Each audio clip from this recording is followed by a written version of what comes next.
போன வாரத்துல நம்ம கற்றுக்கொண்டோம், வாஞ்சியுள்ள இருதயத்தோடு இருக்கிறவர்களை கர்த்தர் அப்படியே நிரப்புகிற தேவன், தன்னை வெளிப்படுத்துகிற தேவன், அதை நிரப்புகிற தேவன் அப்படின்னு சொல்லிட்டு நம்ம கற்றுக்கொண்டோம் இல்லையா? யாருடைய காரியத்தை எல்லாம் கற்றுக்கொண்டோம்? அப்போஸ்தலர் 8ஆம் அதிகாரத்துல ஒரு காந்தகை மந்திரி, அந்த ராணியோட மந்திரியோட அவருடைய வாஞ்சையோட அந்த வேதத்தை கற்றுக்கொள்ளும் போது கர்த்தர் எப்படி பிலிப்புவை கொண்டு வெளிப்படுத்தினார் அப்படிங்கிறத நம்ம கற்றுக்கொண்டோம். அதே மாதிரி கொர்நேலியுடைய வாழ்க்கையை நம்ம கற்றுக்கொண்டோம். கொர்நேலியுடைய வாழ்க்கையின் மூலம் அவர் அறியாமையில, இந்த 2 பேருமே அறியாமையில இருக்கிறாங்க. யெகோவா தேவனை வணங்கி கொண்டு இருக்கிறவர்கள், ஆனா ரொம்ப பக்தியோடு அவங்க தேடுறாங்க, அந்த வசனங்களை தேடுறாங்க, வாஞ்சியோடு இருக்கிறாங்க. எது கர்த்தர் சொன்னாலும் அதை ஏற்றுக்கொள்ளலாம் அப்படிங்கிற மனப்பக்குவத்தோடு இருக்கும்போது கர்த்தர் தன்னை வெளிப்படுத்தி என்ன மாற்றங்கள் அவங்களுக்கு வாழ்க்கையில வேணுமோ அதை மாற்றி அவங்களை ஆண்டவருக்கு நேராக கிறிஸ்துவை, மேசியாவை அறிந்து கொள்கிறதுக்கு ஏதுவாக கர்த்தர் நடத்தினார் அப்படின்றத கற்றுக்கொண்டோம். அதே மாதிரி சகையுடைய வாழ்க்கையும் பார்த்தேன். எல்லாருக்கும் தெரிஞ்ச காரியம் தான். எவ்வளவு வாஞ்சியோடு அந்த கட்டத்தி மரத்துல ஏறினார். அப்ப கர்த்தர் அவருக்கு ரட்சிப்பை கொடுத்தார் அப்படின்னு சொல்லிட்டு நம்ம பாக்குறோம். அப்ப இப்படி வாஞ்சியோடு கர்த்தரை தேடும் போது நம்ம என்ன செய்யறோம்னா, கர்த்தரிடத்துல இருந்து நிறைய காரியங்களை நம்ம பெற்றுக்கொள்கிறோம். மெயினா கர்த்தரை அறிகிற அறிவை நம்ம பெற்றுக்கொள்ளும் போது சகலமும் ஏற்ற நேரத்துல நமக்கு நன்மையாக முடியும். நன்மையாக கர்த்தர் தருவார், செய்து தருவார். அதுதான் முக்கியம் இல்லையா? சரி, இந்த வருஷம் நம்ம புதிய வருஷத்துக்குள்ளால வந்திருக்கிறோம். இந்த புதிய வருஷத்துக்குள்ளால வந்திருக்கிறேன்னா நமக்கு இப்ப தோணும், நம்ம நிறைய காரியங்கள் நினைச்சிருக்கோம், போன வருஷத்துல இது நடந்திருக்கணும் அப்படின்னு நம்ம நினைச்சிருப்போம். ஆனா நடக்காம இருந்திருக்கலாம் சில காரியங்கள். எத்தனையோ காரியங்கள் கர்த்தர் நடத்தி கொடுத்திருப்பாங்க. ஆனா சில காரியங்கள் நமக்கு நம்ம நினைத்த மாதிரி நடக்காம இருந்திருக்கலாம். நமக்கு நிறைய கேள்விகளோடு இருப்போம். நம்ம எதுக்கு ஜெபிக்கணுமா, என்ன பண்ணணும், என்ன செய்யணும் அப்படிங்கறதெல்லாம் நமக்கு என்னது ஒரு எண்ணமாக இருக்கலாம் இல்லையா? அப்போ இந்த ஜெபம், அப்ப நம்ம ஜெபம்னா என்ன அப்படிங்கறத நம்ம முதல்ல கற்றுக்கொள்ளணும். நமக்கு தெரியணும் இல்லையா? நம்ம ஜெபம்னா என்ன நம்ம நினைக்கிறோம், என்ன நினைக்கிறீங்க? எல்லாருக்கும் தெரியும் இல்லையா? ஜெபம்னு சொன்னா நானே சொல்லிடுறேன், நம்ம ஆக்சுவலா என்னன்னா ஒரு பர்சனல் கனெக்ஷன், ஆண்டவரோடு கொண்டுகிற ஒரு உறவு, அதுதான் என்னது ஜெபம். நம்ம ஒருத்தங்க கிட்ட நம்ம அன்பா இருக்கிறோம் அப்படின்னு நம்ம சொல்றோம்னா கண்டிப்பா அவங்க கிட்ட கான்வர்சேஷன் பண்ணுவோம் இல்லையா? கம்யூனிகேஷன் இல்லாம எந்த உறவுமே இருக்க, நம்ம கம்யூனிகேட் பண்ணாம எந்த உறவுமே இருக்க சான்ஸ் இல்ல இல்லையா? யாரா இருக்கட்டும், ஒரு அம்மா அப்பா இல்ல ஒரு ஃப்ரெண்ட்ஸ் நம்ம நல்லா சொல்லிக்கிறோம். அந்த ஃப்ரெண்ட்ஸுக்குள்ளால ஒரு கம்யூனிகேஷன் இல்லைன்னா என்ன ஆகும்? கண்டிப்பா அந்த உறவுல ஒரு விரிசல் ஏற்படதான் செய்யும். எவ்வளவுத்துக்கு அந்த கம்யூனிகேஷன் ஜாஸ்தி ஆகுதோ அந்த அளவு அந்த ரிலேஷன்ஷிப் எப்படி இருக்கும்னா ஸ்ட்ராங்கா இருக்கும். அப்போ நம்ம கர்த்தரோடு கம்யூனிகேட் எவ்வளவுத்துக்கு பண்றோமோ, எவ்வளவுத்துக்கு நம்ம கன்வர்ஸ் பண்றோமோ, ஆண்டவர்கிட்ட நம்ம பேசுறோமோ, அதுதான் என்னது? கர்த்தருக்கும் நமக்கும் உள்ள ஒரு உறவை ஏற்படுத்தும். அந்த உறவை நமக்குள்ளால கொண்டு வருகிறது தான் என்னது? ஜெபமும் வேதவாசிக்கும். இப்போ கர்த்தர் நம்ம கிட்ட எப்பவுமே நிறைய விதத்துல கர்த்தர் பேசுகிறாரு. சில கிட்ட பிரத்யட்சமா கர்த்தர் பேசுகிறாரு, சத்தத்தின் மூலமாக பேசுகிறாரு, தரிசனத்தின் மூலமா பேசுறாரு, சொப்பனத்தின் மூலமா பேசுகிறாரு. அப்படி 7 முறையில கர்த்தர் பேசுறாரு அப்படின்னு சொல்லிட்டு நம்ம கற்றுக்கொள்கிறோம். அப்போ கர்த்தர் எத்தனையோ முறை வதையில பேசினாலும் மெயினா நமக்கு வசனங்களின் மூலமாக கர்த்தர் நிறைய காரியங்களை நமக்கு பேசுகிறது உண்டு. அப்போ கர்த்தர் அப்படி வசனத்தின் மூலமாக பேசும்போது அந்த வசனத்தை நாம் என்ன செய்யணும்னா அத உணர்ந்து கொள்ளணும். கர்த்தர் பேசுகிறார். இப்போ ஒருத்தவங்க கிட்ட நம்ம பேசணும்னா நம்ம அவங்கள கவனிக்கணும், அப்படித்தானே? நம்ம கவனிச்சாதான் அவங்கள நம்ம என்ன செய்ய முடியும், நம்ம அதை கேட்க முடியும். நம்ம பக்கத்துலதான் உட்கார்ந்துருக்கோம்னு வச்சுக்கோங்க, நம்ம பேசுறோம், மாறி பேசுறாங்க, ஆனா நம்ம கவனம் இல்லாம வேற எங்கேயாவது அந்த கவனம் சிதறி இருக்குமானால், வேற ஏதாவது நம்ம பண்ணிட்டு இருக்கிறோமானால், இந்த பிள்ளைகள் சத்தம் போட்டுட்டு இருக்காங்க, அது பக்கத்துல நம்ம இருந்து பேசிட்டு இருக்கோமானால் நம்ம கவனிக்க முடியுமா என்ன சொல்றாங்க அப்படிங்கறத நம்ம கேட்குமா? கண்டிப்பா கேட்காது. நமக்கு ஒரு கவனம் வேணும். கர்த்தர் கூட நம்ம பேசுறோம்னா நம்ம கர்த்தர் கூட பேசுறோம் அப்படிங்கிற ஒரு தாட் நமக்குள்ளால வேணும். நமக்கு அந்த ஒரு கான்வர்சேஷன், அந்த லிங்க், அந்த லைன் என்ன செய்யணும்? ஃப்ரீ ஆகணும், கனெக்ட் ஆகணும் இல்லையா? நம்ம போன்ல மொபைல்ல பேசுறோம், அந்த கனெக்ஷன் நம்ம கிளியரா இருந்தா அதான் நம்ம என்ன செய்ய முடியும்? பேச முடியும். அதே மாதிரி நமக்கு இதுல ரேடியோ அதுல எல்லாம் வரும்போது அந்த ஃப்ரீக்வன்சி கரெக்டா நம்ம செட் பண்ணோம்னா தான் அது கரெக்டா கேட்கும். அந்த ஃப்ரீக்வன்சி கரெக்டா செட் பண்ணலன்னா கர்த்தர் பேசுறது அந்த இதுல என்ன டெலிகாஸ்ட் பண்றாங்கிறது நமக்கு கேட்காது. அதே மாதிரிதான் கர்த்தருடைய வார்த்தையும் கர்த்தர் இன்னைக்கும் பேசிக்கொண்டேதான் இருக்கிறாரு. அந்த கர்த்தருடைய வார்த்தைய நம்ம கேட்கறதுக்கு நம்ம ரெடியா இருக்கிறோமா? கர்த்தருடைய வார்த்தையை நம்ம என்னது கேட்கறதுக்கு ரெடியா இருக்கிறோமா? அதுதான் முக்கியம். கர்த்தருடைய வார்த்தை நமக்குள்ளால இருக்குதா? நம்ம கர்த்தருடைய வார்த்தையை நம்ம ஏற்றுக்கொள்ளுகிறோமா? அது கேட்கறதுக்குள்ள மனப்பக்குவம் நமக்குள்ளால இருக்குதா? இல்லையா? அந்த லிங்க் கரெக்ட் ஆகாம, அந்த ஃப்ரீக்வன்சி கரெக்ட் ஆகாம, சோ கர்த்தரோட நம்ம அலைன் ஆகி போனோம். நம்ம ஒரு 2-3 வாரத்துக்கு முன்னாடி கூட படிச்சோம். கர்த்தருடைய பிளானோட நம்ம ஒரு வெஹிக்கிள், ஒரு காரா இருக்கு. கார்ல 4 வீல்ஸ் இருக்கு இல்லையா? அப்போ ரைட் சைடு போறது ரைட் சைட்ல போகுது, லெஃப்ட் போறது லெஃப்ட்ல போகுதுன்னா அது கரெக்டா ஓடுமா? அலைன்மெண்ட் பார்ப்பாங்க இல்லையா? கார்ல அலைன்மெண்ட் பார்த்து எல்லாமே அந்த கரெக்டா அந்த பாத்துல போகணும். அப்படி போகும்போதுதான் அது என்ன செய்யும், நல்ல வழியா என்ன செய்யும், அந்த கார் டிரைவ் ஆகும். அதே மாதிரிதான் நம்முடைய வாழ்க்கை, அந்த ஜெபமும் வேத வாசிப்பும் சரியாக இருக்கும் போதுதான் நாம் கர்த்தரோடு அலைன் ஆகி போகும். அந்த ஜெபமும் வேத வாசிப்பும் தான் நமக்கு கர்த்தரை கூடல நம்மளை இணைக்கிற ஒரு காரியம். அப்போ இந்த ஜெபம் தேவனோடு நம்ம உறவு கொள்ளுகிறதற்கு, நாம் ஜெபத்தின் மூலமாக நாம் கர்த்தரிடத்துல பேசுகிறோம், கர்த்தர் வசனத்தின் மூலமாக நம்ம இடத்துல பேசுகிறார். இல்ல நம்ம பிரேயர் பண்ணும் போதே சில காரியங்களை கர்த்தர் நமக்கு உணர்த்தி தருகிறார், தரிசனத்தின் மூலமாக உணர்த்தி தருகிறாரு, நமக்குள்ளால உணர்த்தி தருகிற நிறைய காரியங்கள் இருக்கு. கர்த்தரிடத்துல நம்ம எவ்வளவு நெருங்குகிறோமோ, நெருங்க நெருங்க அவர் நம்மோட பேசுகிறத நம்ம என்ன செய்ய முடியும், உணர்ந்து கொள்ள முடியும். அப்படிதானே? சரி சரி, நம்ம ஜெபம் பண்ணணுமா அப்படின்னு நான் ஒரு கொஸ்டின் கேட்கிறேன். நம்ம மத்தேயு 6ஆம் அதிகாரம் 8ஆம் வசனம், மத்தேயு 6ஆம் அதிகாரம் 8ஆம் வசனம் எடுத்துக்கோங்க. அந்த வசனத்துல என்ன சொல்லி இருக்கு அப்படின்னா, மத்தேயு 6:8. இந்த மத்தேயு 5ஆம் அதிகாரம், 6ஆம் அதிகாரம், 7ஆம் அதிகாரத்தை நம்ம எடுத்துக்கொண்டோம்னா இதுதான் பேசிக் கிறிஸ்டியன் லைஃப். பேசிக் கிறிஸ்டியன் லைஃப்னு சொல்றதை விட ஸ்டாண்டர்ட் கிறிஸ்டியன் லைஃப் நம்ம சொல்லலாம். ஸ்டாண்டர்ட் கிறிஸ்டியன் லைஃப் மத்தேயு 5:6-7 படி நம்முடைய வாழ்க்கை இருக்குமானால் நம்மளை யாராலும் அசைச்சிக்கவே முடியாது. யாராலும் அசைச்சிக்கவே முடியாது. அந்த அளவுக்கு அது ரொம்ப ஸ்டாண்டர்டான ஒரு போர்ஷன். கர்த்தருடைய மலை பிரசங்கம், இயேசுடைய மலை பிரசங்கம் அவ்வளோ basic thing. Actually basic thing அதான். அதை பேஸ் பண்ணி தான் ஒரு கிறிஸ்டியன் லைஃப் பில்ட் பண்ணப்படணும்.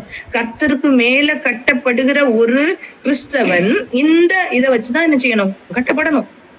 அப்படி கட்டப்படுவார்கள். ஆனால் கண்டிப்பா நான் சொல்றேன், யாராலையும் அசைக்க முடியாது.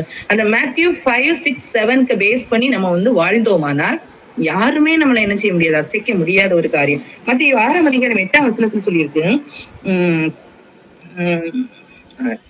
நம்ம பிரேயர் பண்றதுக்கு முன்னாடியே கர்த்தர் என்ன செய்யறாரு, நம்முடைய தேவைகளை அறிந்திருக்கிறார். அவர்களைப் போல நீங்கள் செய்யாதிருங்கள், உங்கள் பிதாவை நோக்கி நீங்கள் வேண்டிக் கொள்ளுகிறதற்கு முன்னமே உங்களுக்கு என்னது தேவை என்று அவர் அறிந்திருக்கிறார்.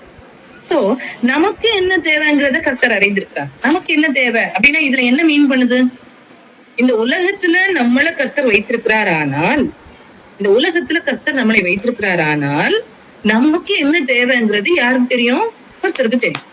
நமக்கு என்ன தேவைங்கிறது கர்த்தருக்கு தெரியும்.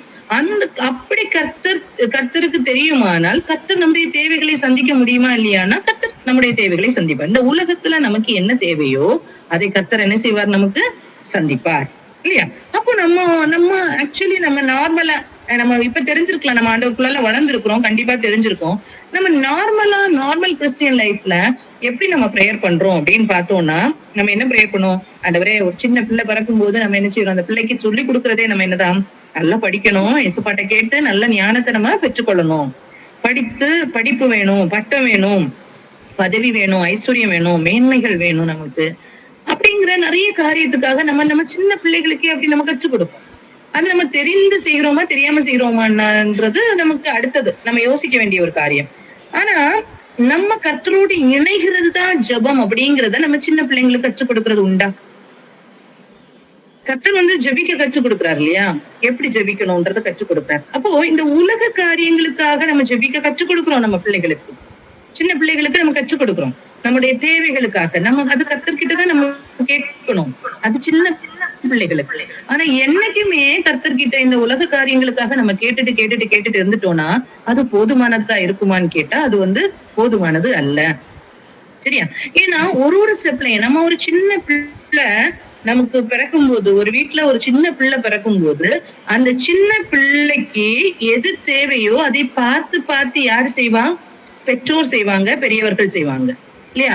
அதை பார்த்து பெற்றோர் பெரியவர்கள் செய்வாங்க, ஒரு சின்ன குழந்தை ஒரு வீட்டுல பிறக்கும் போது. ஆனா அந்த பிள்ளை வளருது, வளர வளர வளர அந்த பிள்ளை என்ன செய்யணும், அந்த வீட்டுக்கு சில கடமைகளை செய்யணும் இல்லையா? ஒரு பையனா இருந்தா அதுக்கேத்த மாதிரி பொறுப்பான காரியங்களை செய்யணும், ஒரு பொண்ணா இருந்தா வீட்டுல பொறுப்பான காரியங்களை செய்யணும். அப்படி செய்யலன்னா அந்த பிள்ளையின் மூலமாக ஏதாவது பிரயோஜனம் உண்டா அந்த வீட்டுக்கு அப்படின்னு கேட்டா கொஞ்சம் கஷ்டமா இருக்கும் இல்லையா?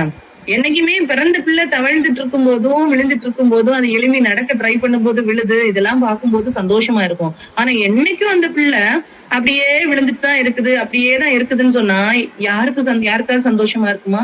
கண்டிப்பா சந்தோஷமா இருக்காது. அந்த பிள்ளை வளரணும் இல்லையா? அந்த பிள்ளை வளரணும், அது ரொம்ப முக்கியமான ஒரு காரியமா இருக்கு. அப்போ அப்படிப்பட்ட காலத்துலதான் அப்படித்தான் நம்ம என்ன செய்யறோம்னா கர்த்தருடைய பிள்ளைகளாக தான் ஃபர்ஸ்ட் நம்ம சூஸ் பண்ணப்படுறோம். நாம் கர்த்தருடைய பிள்ளைகளா இருக்கிறோம். நாம் கர்த்தருடைய பிள்ளைகள் அப்பா அப்படின்னு கூப்பிட்டு அவர்கிட்ட நம்ம கேட்கிற நிலைமையில இருக்கிறோம். ஆனா நம்ம என்ன செய்யணும்னா வளரணும், நாம் வளரணும். நான் வளர்ந்து அப்பா அப்படிங்கிற ஒரு நிலைமை. அடுத்தது என்ன வருது, நமக்கு சகோதரனாக, நம்ம ஃப்ரெண்டாக. அடுத்தது நம்ம ஸ்கூலுக்கு போகும்போது பிள்ளைகளுக்கு எப்படி ஃப்ரெண்டா இருக்கிறாங்களோ, ஃப்ரெண்ட்ஸ் கிட்ட பிள்ளைங்க ஷேர் பண்ணுவாங்க இல்லையா? அதே மாதிரி ஃப்ரெண்டா கர்த்தர் என்ன செய்யறாரு, பழகுறாரு, நமக்கு ஒரு சகோதரனா பழகுறாரு. இப்படி எல்லா காரியத்திலயும் எல்லாமா இருந்து ஃபைனலா இந்த உலகத்துல ஒரு நல்ல பெஸ்ட் ரிலேஷன்ஷிப் எது அப்படின்னு கேட்டா எல்லாருக்கும் தெரியும், கணவன் மனைவி ரிலேஷன்ஷிப் இல்லையா? இந்த உலகத்துல கர்த்தர் கொடுத்திருக்கிற ஒரு பெரிய ரிலேஷன்ஷிப் என்னன்னா கணவன் மனைவி ரிலேஷன்ஷிப். அந்த ரிலேஷன்ஷிப்புக்குள்ளால நாம் கர்த்தருக்குள்ளால வரணும். ஏன்னா வருகையில கர்த்தர் எப்படி வருவார்னா ஒரு மணவாளனாக வருவார். நாம் மணவாட்டிகளாக ஆயத்தப்படணும். இல்லையா? ஒரு மணவாளனுக்கும் மணவாட்டிக்கும் உறவுமா வேண்டாமான்னு கேட்டா கண்டிப்பா உறவு இருக்கணும் இல்லையா? ஒரு திருமணம் அப்படின்னு சொல்லும் போது ஒரு என்கேஜ்மெண்ட் பண்றோம். நம்ம கர்த்தரோடு உடன்படிக்கை பண்ணி கொண்டதுனாலதான் நம்ம இன்னைக்கு இங்க உட்கார்ந்துருக்கோம். கர்த்தரோடு உடன்படிக்கை பண்ணி கொண்டு கர்த்தருக்கு நாம மனம் திரும்பி எனக்கு எல்லாமே கர்த்தர் தான், இயேசுதான் அப்படின்னு சொல்லிட்டு நம்ம அர்ப்பணித்து ஞானஸ்தானத்தை பெற்றுக்கொண்டு நம்ம என்ன செய்யறோம், வாழ்க்கையை நடத்துகிறோம். அப்படி என்கேஜ்டு ஒரு லைஃப்ல, நம்ம கர்த்தரோடு என்கேஜ்டு ஒரு லைஃப்ல இருக்கும்போது கர்த்தருக்கும் நமக்கும் ரிலேஷன்ஷிப் எப்படி இருக்கணும்? ஒரு கணவனுக்கும் மனைவிக்கும் உள்ள ரிலேஷன்ஷிப் தான் என்னது, நமக்கும் கர்த்தருக்கும் இருக்க வேண்டிய ஒரு ரிலேஷன்ஷிப். அப்போ ஒரு கணவனுக்கு என்ன தேவை அப்படிங்கிறத மனைவி அறிந்து நடந்து கொள்வாள்ல, கணவனுடைய பாரத்தை ஏற்று நடந்து கொள்ளுவான். அதுதான் என்னது மனைவி. என்னைக்கும் ஒரு பெண் பிள்ளை ஒரு வீட்டுல இருக்கும்போது எல்லா பாரத்தையும் சுமக்க அதுக்கு தெரியாது, அம்மா அப்பா எல்லாம் பார்த்துப்பாங்க. ஆனா என்னைக்கு அந்த பிள்ளை ஒரு மண்ணவாட்டியாக மாறுதோ அந்த பிள்ளைக்குன்னு ஒரு பொறுப்பு இருக்கு இல்லையா? அதே மாதிரிதான் கர்த்தருடைய பாரத்தை சுமக்கிற ஒரு பொறுப்பு நமக்கு உண்டு. அந்த லெவலுக்கு நம்ம வரணும். இத நம்ம எப்படி நம்ம கர்த்தர்கிட்ட ஷேர் பண்ணிப்போம். இப்போ ஒரு திருமணம் நடக்குது அப்படின்னா கர்த்தர் சொல்றாரு, நான் மேகத்துல வருவேன், மணவாளனா நான் வருவேன், மணவாட்டிகளாக நீங்க ஆயத்தப்பட்டு என்ன செய்யணும், நம்ம அவரை எதிர்கொண்டு போகணும் இல்லையா? இந்த திருமண பந்தத்துல மணவாட்டிக்கு தெரியாம இருக்குமா? இந்த திருமண பந்தத்துல நான் அந்த உறவோடு இருக்கிறேன், மணவாளன் என்ன வந்து மேரேஜ் பண்ணிக்க வருகிறாரு அப்படிங்கறது நமக்கு தெரியாம இருக்குமா? கண்டிப்பா தெரியும் இல்லையா? கண்டிப்பா தெரியும் இல்லையா?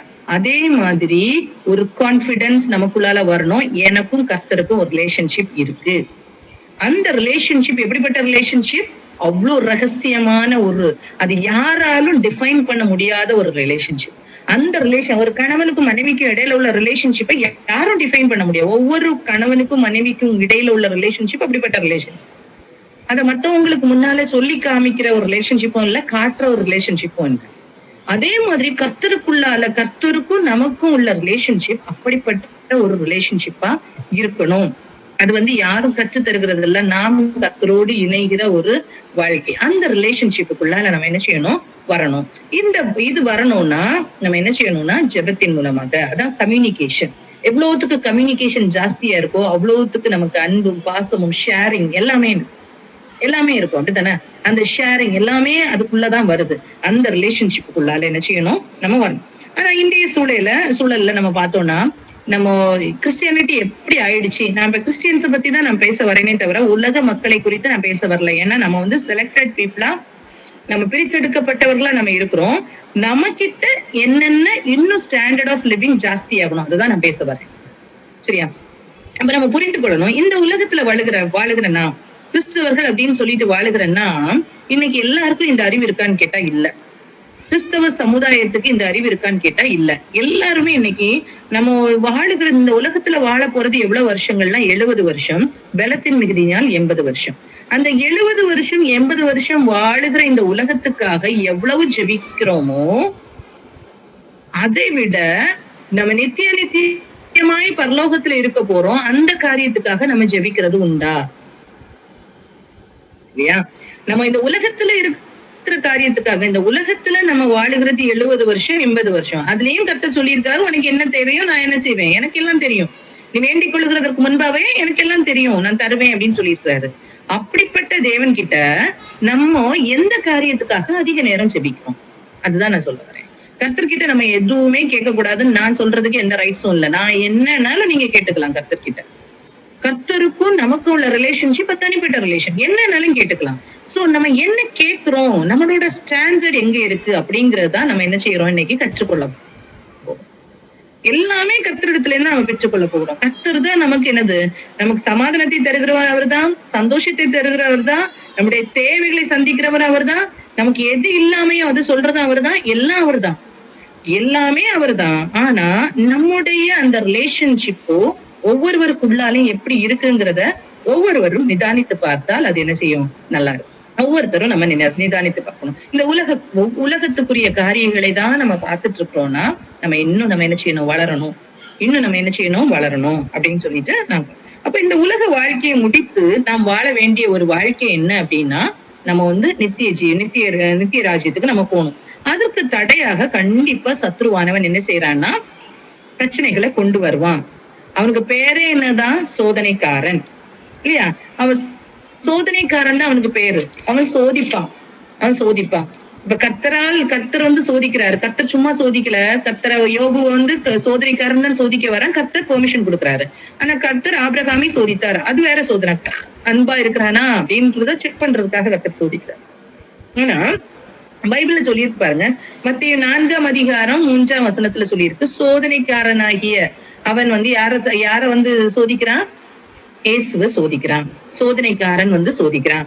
1 தெசலோனிக்கர் 3ஆம் அதிகாரம் 5ஆம் வசனத்துல அதையும் சொல்லியிருக்கு, அவனுக்கு பேரு சோதனைக்காரன் சொல்லி. சரியா, இதை மனசுல வச்சுக்கோங்க. சரி, கலாத்தியர் 6ஆம் அதிகாரம் 8ஆம் வசனம். கலாத்தியர் 6ஆம் அதிகாரம் 8ஆம் வசனம். இதுல பாருங்க 2 விதமான வாழ்க்கை சொல்லப்பட்டிருக்கு. கலாத்தியர் 6:8. தன் மாம்சத்திற்கென்று விதைக்கிறவன் மாம்சத்தினால் அழிவை அறுப்பான், ஆவிக்கென்று விதைக்கிறவன் ஆவியினாலே நித்திய ஜீவனை அறுப்பான். இப்ப இந்த வசனத்துல சொல்லி இருக்கு 2 வாழ்க்கை இருக்கு. ஒண்ணு மாம்சத்துக்குரிய வாழ்க்கை, ஒண்ணு வந்து ஆவிக்குரிய வாழ்க்கை. அதான் நம்ம சொல்லுவோம் வேர்ல்ட்லி லைஃப், இன்னொன்னு ஸ்பிரிச்சுவல் லைஃப் இல்லையா?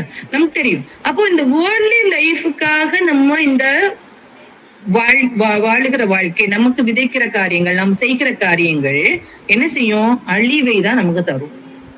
ஆனா ஆவிக்கென்று விதைக்கிறவன் ஆவியினாலே நித்திய ஜீவனை அறுப்பான். அதான் ஆவி, அந்த ஸ்பிரிச்சுவல் லைஃப். நமக்கு ஆத்துமா வாழணும். நான் சொல்லி கொடுத்திருக்கேன் ஏற்கனவே. மனுஷன் வந்து எப்படி படைக்கப்பட்டிருக்கான், ஆவி, ஆத்துமா, சரீரம் இல்லையா? ஆவி எங்கேன்னு வந்துச்சு, கர்த்தர் தந்த தெய்வம் ஆவி. சரீரம் மண்ணில இருந்து எடுக்கப்பட்டது. இந்த ஆத்துமா விலையேற பெற்றது. இந்த ஆத்துமா சரீரம் சொல்றதையும் கேட்டு நடக்கலாம், இந்த ஆவி சொல்றதையும் கேட்டு நடக்கலாம். இந்த மாம்சம் சொல்றதை கேட்டு, சரீரம் சொல்றதை கேட்டு நடத்துச்சுன்னா அதுதான் தன் மாம்சத்துக்கு விதைக்கிறவன் மாம்சத்தினால் அழிவை அறுப்பான் இல்ல. மாம்சம் சொல்ல கொஞ்சம் தூங்கு, கொஞ்சம் என்டர்டெயின் பண்ணு, இந்த மாதிரி காரியங்களை சொல்லும் போது ஆத்மாவும் அதுக்கு இணைஞ்சு போகுச்சுன்னா அது அழிவை கொண்டு வரும். ஆனா இந்த ஆவி எப்பவுமே உற்சாகம் உள்ளது. ஆவி என்ன, கர்த்தரை நோக்கி பாருங்க, கர்த்தத்திலிருந்து வந்தது. அப்போ அது கர்த்தருடைய காரியங்களை சொல்லி கொடுக்கும். இந்த ஸ்பிரிச்சுவல் திங் இந்த ஆத்மாவை வளர்க்குமானால் இந்த ஆத்மா என்ன செய்யும், அந்த ஸ்பிரிச்சுவலி அது வளரும். இந்த ஆத்மா விலையேற பெற்றது. இந்த ஆத்மா நமக்கு மாம்சத்தை சொல்றதை கேட்டு போகுதா, ஆவி சொல்றதை கேட்டு போகுதா அப்படிங்கிறத டிசைட் பண்றது நம்ம தான். ஏன்னா மாம்சத்துக்கு நம்ம ஃபுட்டு கொடுக்கும் போது மாம்சத்துக்கு ஏத்த வளர்ச்சி இருக்கும். ஆவிக்கு ஸ்பிரிச்சுவல் ஃபுட்டு கொடுக்கும் போது ஸ்பிரிச்சுவலி நம்ம வளருவோம். இந்த ஸ்பிரிச்சுவல் ஃபுட் தான் என்னது, வசனம். ஸ்பிரிச்சுவல் ஃபுட் தான் என்னது, வசனம். இந்த வசனத்தை வைத்துக் கொண்டு நம்ம என்ன செய்யலாம், வளரலாம். அப்போ இந்த மாம்ச கிரியைகள் அப்படிங்கிறது நிறைய இருக்கு. இந்த மாம்ச கிரியைகள் நாம் பரலோகத்துக்கு போக கூடாதபடிக்கு தடுக்கிறது. இது நமக்கு நிறைய நேரத்துல தெரிகிறது இல்லை. நம்ம என்ன நினைக்கிறோம்னா, ஓகே நான் வந்து குட்டா தான் இருக்கிறேன், நான் நல்லாதான் இருக்கிறேன் அப்படின்னு நம்ம நினைச்சுக்கிறோம். ஆனா நமக்கே அறியாதபடிக்கு மாம்ச கிரியைகள் நம்மிடத்துல உண்டு. மாம்ச கிரியைகள் நம்மிடத்துல உண்டு. இந்த மாம்ச கிரியைகள் தான் கலாத்தியர் 5ஆம் அதிகாரத்துல சொல்லப்பட்டிருக்கும். கலாத்தியர் 5ஆம் அதிகாரத்துல 19ஆம் வசனம் முதல் 21ஆம் வசனம் வரைக்கும் மாம்சத்தின் கிரியைகள் கொடுக்கப்பட்டிருக்கிறது. இந்த மாம்சத்தின் கிரியைகளை குறித்து சொல்லிட்டு என்ன சொல்லியிருக்கோம்னா 21ஆம் வசனத்துல தேவனுடைய இப்படிப்பட்டவைகளை செய்கிறவர்கள் தேவனுடைய ராஜ்யத்தை சுதந்திரிப்பது இல்லை என்று முன்னே நான் சொன்னது போல இப்பொழுதும் உங்களுக்கு சொல்லுகிறேன். சோ மாம்சத்தின் கிரியைகள்னு கொஞ்சம் இருக்குது. அந்த காரியங்கள் நம்மளை என்ன செய்யும்னா பரலோகத்துக்கு போகாதபடிக்கு தடை பண்ணும். சரியா? மாம்சத்தின் கிரியைகள் வெளியரங்கமா இருக்கின்றன. அவையாவன விபச்சாரம், வேசித்தனம், அசுத்தம், காமவிகாரம், விக்கிரகாராதனை, பில்லி சூனியம், பகைகள், விரோதங்கள், வைராக்கியங்கள், கோபங்கள், சண்டைகள், பிரிவினைகள், மார்க்கபேதங்கள், பொறாமைகள், கொலைகள், வெறிகள், களியாட்டிகள் முதலியவைகளே. 17 காரியங்கள் இருக்கு. இந்த 17 காரியங்கள் நமக்குள்ள இருக்காங்கிறத நம்ம சிந்தித்து பார்க்கணும் இல்லையா? நம்ம மேபி நம்ம நினைக்கலாம் விபச்சாரம் நம்ம பண்ணல, வேசித்தனம் நம்ம பண்ணல, நம்ம அசுத்தமா வாழல, காமவிகாரம் நம்ம கிட்ட இல்ல அப்படின்னு நினைக்கலாம். ஆனா என்ன தெரியுமா, விபச்சாரம்னா என்ன? விபச்சாரம் பண்ணுகிறவங்க இல்ல வேசித்தனம் பண்றது அப்படின்னா என்ன? இல்லீகல் கான்டாக்ட்ஸ் இல்ல இது இருக்கு. அதே மாதிரி இதை என்கரேஜ் பண்ற காரியங்கள் நம்ம வந்து திரைப்படங்களை பாக்குறோம் இல்லையா? இந்த திரைப்படங்கள்ல எது இந்த காரியத்தை தான் என்கரேஜ் பண்ணுது இல்லையா? இன்னைக்கு இளைய சமுதாயம் அழிந்து போகுது அப்படின்னு நம்ம சொல்லி கொண்டிருக்கிறோமே. இளைய சமுதாயம் எதை கற்றுக்கொள்ளுகிறது? இந்த இளைய சமுதாயம் எதை கற்றுக்கொள்ளுகிறது? யாரிடத்துல இருந்து கற்றுக்கொள்ளுகிறது? எதை கற்றுக்கொள்ளுகிறது? இந்த மாதிரி காரியங்கள்ல இருந்து தான் கற்றுக்கொள்ளுகிறது இல்லையா? அப்ப நமக்கு தெரியும் கண்டிப்பா நம்ம என்ன செய்யறோம்னா இந்த மாம்சத்தின் கிரியைகளான இந்த விபச்சாரம், வேசித்தனம், அசுத்தம், காமவிகாரம் நம்ம இடத்துல இருக்குதான்னு கேட்டா கிறிஸ்டியன் பீப்புள் கிட்ட கண்டிப்பா இருக்குது. கண்டிப்பா இருக்குது. அப்போ கண்டிப்பா இருக்குதுன்னா நம்ம இதுல இருந்து மாறாத வரைக்கும் நம்ம பரலோக ராஜ்யத்துக்கு பிரவேசிக்கவே முடியாது இல்லையா? நாம் பிரித்தெடுக்கப்பட்டவர்கள்ல திருப்பி திருப்பி கத்த சொல்றாரு. அது ரொம்ப நம்ம வந்து எல்லா பிள்ளைகளுக்கும் நம்ம சொல்லிக் கொடுக்க வேண்டிய காரியம். உலகம் வந்து பிசாசுக்குள்ளதான் இருக்குது. பிசாசுக்குள்ளதான் இருக்கு உலகம். ஆனா நாம் தேவனால் உண்டானவர்கள். 1 யோவான் 5ஆம் அதிகாரம் 19ஆம் வசனம் நினைக்கிறேன். 1 யோவான் 5ஆம் அதிகாரம் 19ஆம் வசனம். அதுல சொல்லியிருக்கோம், நாம் தேவனால் உண்டா இருக்கிறோம் என்றும் உலகம் முழுவதும் பொல்லாங்கனுக்குள் கிடக்கிறது என்றும் அறிந்திருக்கிறோம். நாம் கண்டிப்பா என்ன செய்யணும்? அதை சொல்லிக் கொடுக்கணும். நம்ம பிள்ளைகளுக்கு நம்ம கற்றுக் கொடுக்கணும். நம்ம கற்றுக் கொடுத்தாதான் நம்ம என்ன செய்ய முடியும்னா நம்ம அதை நம்ம பிள்ளைகளுக்கு புரியும். ஏன்னா உலகத்துல நம்ம பிள்ளைகள் போறாங்க. நான் ஏற்கனவே சொல்லி கொடுத்திருக்கேன், மோசையின் தாய் எல்லா பிள்ளைகளையும் என்ன செய்யறாங்கன்னா நதியில தூக்கி போடணும்னு தான் அது கட்டளை, அப்படிதானே? ஆனா மோசையின் தாய் என்ன செய்யறாங்க? மேக்சிமம் தன்னால எவ்வளவு ஒழித்து வைக்க முடியுதோ அது வரைக்கும் ஒழித்து வைத்துக் கொள்ளுகிறாங்க. ஒழித்து வைத்துக் கொண்டு ஒரு நாள் என்ன பண்றாங்க? தன்னால காப்பாற்ற முடியாதுன்னு சொல்லும் போது ஒரு பெட்டியை செய்து, ஒரு நாளர் பெட்டியை செய்து அதுல பிசினும் கீழும் பூசி அதே நதியில தான் கொண்டு வைக்கிறாங்க இல்லையா? உலகத்துல போகதான் செய்யணும் நம்ம பிள்ளைகள். ஆனா நம்ம பிள்ளைகள் எப்படி பாதுகாக்கப்படணும்னா வசனத்தினாலும் ஜபத்தினாலும் பாதுகாக்கப்பட்டு நம்ம உலகத்துல அனுப்பிதான் ஆகணும் நம்ம பிள்ளைகளை இல்லையா? ஆனா நம்ம பிள்ளைகளை அனுப்பும் போது நம்ம வந்து ஈஸியா அப்படின்னு சும்மா நம்ம விட முடியாது. நம்ம பிள்ளைகளை பாதுகாப்போடுதான் அனுப்பணும். சோதனைக்காரன் சோதனைகளை கொண்டு வருவான். அதை ஜெயிக்கிறதற்கு நமக்கு பலன் பெற்றுக் கொள்ளுகிறதா என்னது? பைபிள். அதுதான் சத்தியம். அந்த வசனத்தை நம்ம பிள்ளைகள் கற்றுக்கொள்ளும் போது நம்ம என்ன பிள்ளைகள் ஜெயிக்க முடியும். ஒரு சூழ்நிலைக்கும் நமக்கு பைபிள்ல நமக்கு என்ன இருக்கு? ஒரு ப்ராப்ளம்ஸுக்கும் நமக்கு பைபிள்ல என்ன இருக்கு? நமக்கு அதுல ஒரு சொல்யூஷன் இருக்கு. அந்த சொல்யூஷன் இல்லாம இல்லை. எல்லாருடைய வாழ்க்கையிலயும் இருக்கிற பாசிட்டிவ்ஸ் நெகட்டிவ்ஸ் எல்லாமே பைபிள்ல கொடுக்கப்பட்டிருக்கு. ஒரு தாவீது கர்த்தரால ரொம்ப நேசிக்கப்பட்டவர். ஆனா அவர் செய்த தவறை கூட என்ன செய்திருக்காரு? நோட் பண்ணி வச்சிருக்காரு பைபிள்ல. அப்ப நம்ம அதை செய்யக்கூடாது அப்படிங்கிறதுக்காக தான் அது கற்றுக் கொடுத்துருக்கு இல்லையா? சரி, இந்த காரியங்கள் ஓகே நான் சொல்லிட்டேன். அதுக்கப்புறம் விக்கிரகாராதனை, பில்லி சூனிய விக்கிரகாராதனை இதெல்லாம் நம்ம இல்லைன்னு சொல்லிடுவோம். ஆனா பொருளாசைங்கிறது விக்கிரகாராதனை இது வந்து பெரிய சப்ஜெக்ட் அது இருக்குது. நம்ம நார்மலா நம்ம செய்யற காரியங்களை பாருங்க. கோபங்கள், சண்டைகள், பிரிவினைகள், மார்க்கபேதங்கள், பொறாமைகள், கொலைகள். சரி, கொலைகள் வேண்டாம், அதுவும் நிறைய இருக்கு எக்ஸ்பிளனேஷன், அதில் விட்டுவோம். கோபம் இருக்கா? சண்டை இருக்கா? பிரிவினை இருக்கா? பொறாமை இருக்கா? இன்னைக்கு ஒரே சர்ச்ல ஒரே ஃபேமிலி மெம்பர்ஸ் வராங்க ஆராதிக்க வர்றாங்க. ஆனா அவங்க எத்தனை பேர் பேசாம வந்து ஆராதிக்கிறாங்க? அந்த ஆராதனையை கர்த்தர் ஏற்றுக்கொள்ளுவாரான்னு கேட்டா கண்டிப்பா கிடையாது. நம்ம வசனத்துக்கு உண்மையிலேயே நடுங்குகிறவர்களே கர்த்தர் நோக்கி பார்க்கிறார். அது எப்படின்னு எனக்கு சொல்ல தெரியல, நம்ம எப்படி அதை புரிஞ்சுக்கிறோம்னு தெரியல, அது எந்த அளவுக்கு நம்ம சுத்தமா இருக்கிறோம்னு தெரியல. அவ்வளவுத்துக்கு பரிசுத்தத்தை கர்த்தர் எதிர்பார்க்கிறார். ஆனா நம்ம குறைவுள்ளவர்கள் அப்படிங்கறத நம்ம புரிந்து கொள்ளணும். அது நம்ம கர்த்தர் சொல்றாரு, நீ என்ன காணிக்க படிக்க வந்தாலும் அதை கொண்டு போய், அது உன் குறை உண்டானால் நீ என்ன செய்ய, சமாதானம் பண்ணிட்டு வா அப்படின்னு. எல்லார்கிட்டயும் கூடுமான வரைக்கும் எல்லாரிடத்திலும் சமாதானமாயிருங்கள் அப்படிதான் வசனம் சொல்லுது. கூடுமான வரைக்கும் நம்முடைய இருதயத்துல ஒரு வஞ்சகம் இல்லாதபடிக்கு நம்மளால எவ்வளவுத்துக்கு சமாதானத்தை காத்துக்கொள்ள முடியுமோ அவ்வளவுத்துக்கு சமாதானத்தை காத்துக்கொள்ளணும். எல்லார்கிட்டயும் ஒரே மாதிரி இருக்க முடியுமான்னு கேட்டா முடியாது. ஆனா நம்ம மேக்சிமம் சமாதானமா எல்லார்கிட்டையும் நம்ம என்ன செய்யணும், நம்முடைய இருதயம் கரைபடாதபடிக்கு நம்ம என்ன செய்யணும், சமாதானத்தை காத்துக்கொள்ளணும், கர்த்தருக்குள்ளால காத்துக்கொள்ளணும். அது முக்கியம். சரியா? சரி, இந்த மாதிரி காரியங்கள். அப்ப சோதனை நிறைய இருக்கு, இப்படிப்பட்ட காரியங்கள் நம்ம கிட்ட இருக்கு. இதெல்லாம் மெயினா தடைகளா இருக்கு. சரியா? அடுத்தது நம்ம பார்த்தோம்னா, நம்ம பிரேயர் அப்படிங்கிறது போகும்போது, வேதத்தை கேளாதபடி தன் செவியை விளக்குகிறோடைய ஜெபம் அருவருப்பானது. நீதிமொழிகள் 28ஆம் அதிகாரம் 9ஆம் வசனம். நம்ம ஜெபிக்கிறோம். நம்ம ஜெபம் அப்படின்னு சொன்னோடனே எனக்கு ஜெபிக்க தெரியும், எல்லாருக்கும் ஜெபிக்க தெரியாதுன்னு சொல்லுவாங்க. ஆனாலும் எல்லாரும் அவங்கவுங்க தேவைகளை கர்த்தர்கிட்ட கேட்கறதுக்கு கண்டிப்பா தெரியும். ஆனா கர்த்தர் என்ன சொல்றாருன்னா, வேதத்தை கேளாதபடி தன் செவியை விளக்குகிறவருடைய ஜெபமும் அருவருப்பானது. நம்ம கர்த்தருடைய கட்டளைகள் கற்பனைகள் கொடுக்கப்பட்டிருக்கு. அதை கேட்காதபடிக்கு நம்ம பாட்டுக்கு ஜெபிக்கிற ஜெபங்கள் எல்லாம் என்னது, அது கேட்கப்படாத ஜெபங்களாக தான் மாறி போகும். சரியா? கேட்கப்படாத ஜெபங்கள். ஆண்டவர் சொல்றாரு, என்ன சொல்றாங்கன்னா, நம்ம ஜெபிக்கும் போது அறை வீட்டுக்குள் பிரவேசித்து நம்ம நிறைய காரியங்கள், நம்ம நிறைய அதிக வசனப்பினால் நம்ம ஏதோ காரியங்களை பெற்றுக்கொள்வோம் அப்படின்னு சொல்லிட்டு நம்ம நினைக்க கூடாது. அதான் சொல்றேன், மத்தேயு 5:6-7 படி நம்முடைய வாழ்க்கை இருந்ததானால் அசைக்கவே முடியாது. நம்முடைய வாழ்க்கை யாருமே அசைக்க முடியாது, இல்லையா? மத்தேயு 6ஆம் அதிகாரம் 7ஆம் வசனத்துல சொல்ற, அன்றியும் நீங்கள் ஜெபம் பண்ணும் போது அஞ்ஞானிகளை போல வீண் வார்த்தைகளை அலப்பாதேயுங்கள், அவர்கள் அதிக வசனப்பினால் தங்கள் ஜெபம் கேட்கப்படும் என்று நினைக்கிறார்கள். நிறைய நம்ம சொல்றதுனால நம்ம ஜெபம் கேட்கப்படாது. இருதயத்திலிருந்து உண்மைய பெருமூச்சை கர்த்தர் கேட்டார் அப்படின்னு இருக்கோம், இல்லையா? இஸ்ரவேல் ஜனங்களுடைய பெருமூச்சை கேட்டார். அவங்க ஜெபிக்கல, பெருமூச்சை கேட்டார். இதே மாதிரி நம்முடைய ஏக்கங்கள் எல்லாவற்றையும் அறிந்திருக்கிறவர் தான் கர்த்தர், இல்லையா? நம்ம கர்த்தரோடு அந்த இடைபடுகிற ஒரு அனுபவத்தோடு நம்ம இருக்கோம். என்ன பண்ணிட்டு இருந்தாலும் கர்த்தரோடு நம்ம இடைபடுகிற ஒரு அனுபவம் இருக்கணும், இல்லையா? சரி, இப்போ நம்ம ப்ரே அப்படின்னு சொல்லும் போது PRAY, ப்ரே. அப்போ இந்த first P stands for praise, இல்லையா? துதி. எல்லாருக்கும் தெரியும் துதி. அப்ப இந்த Pனா என்ன, நம்ம எதுக்காக கர்த்தரை பிரைஸ் பண்ணணும், இல்லையா?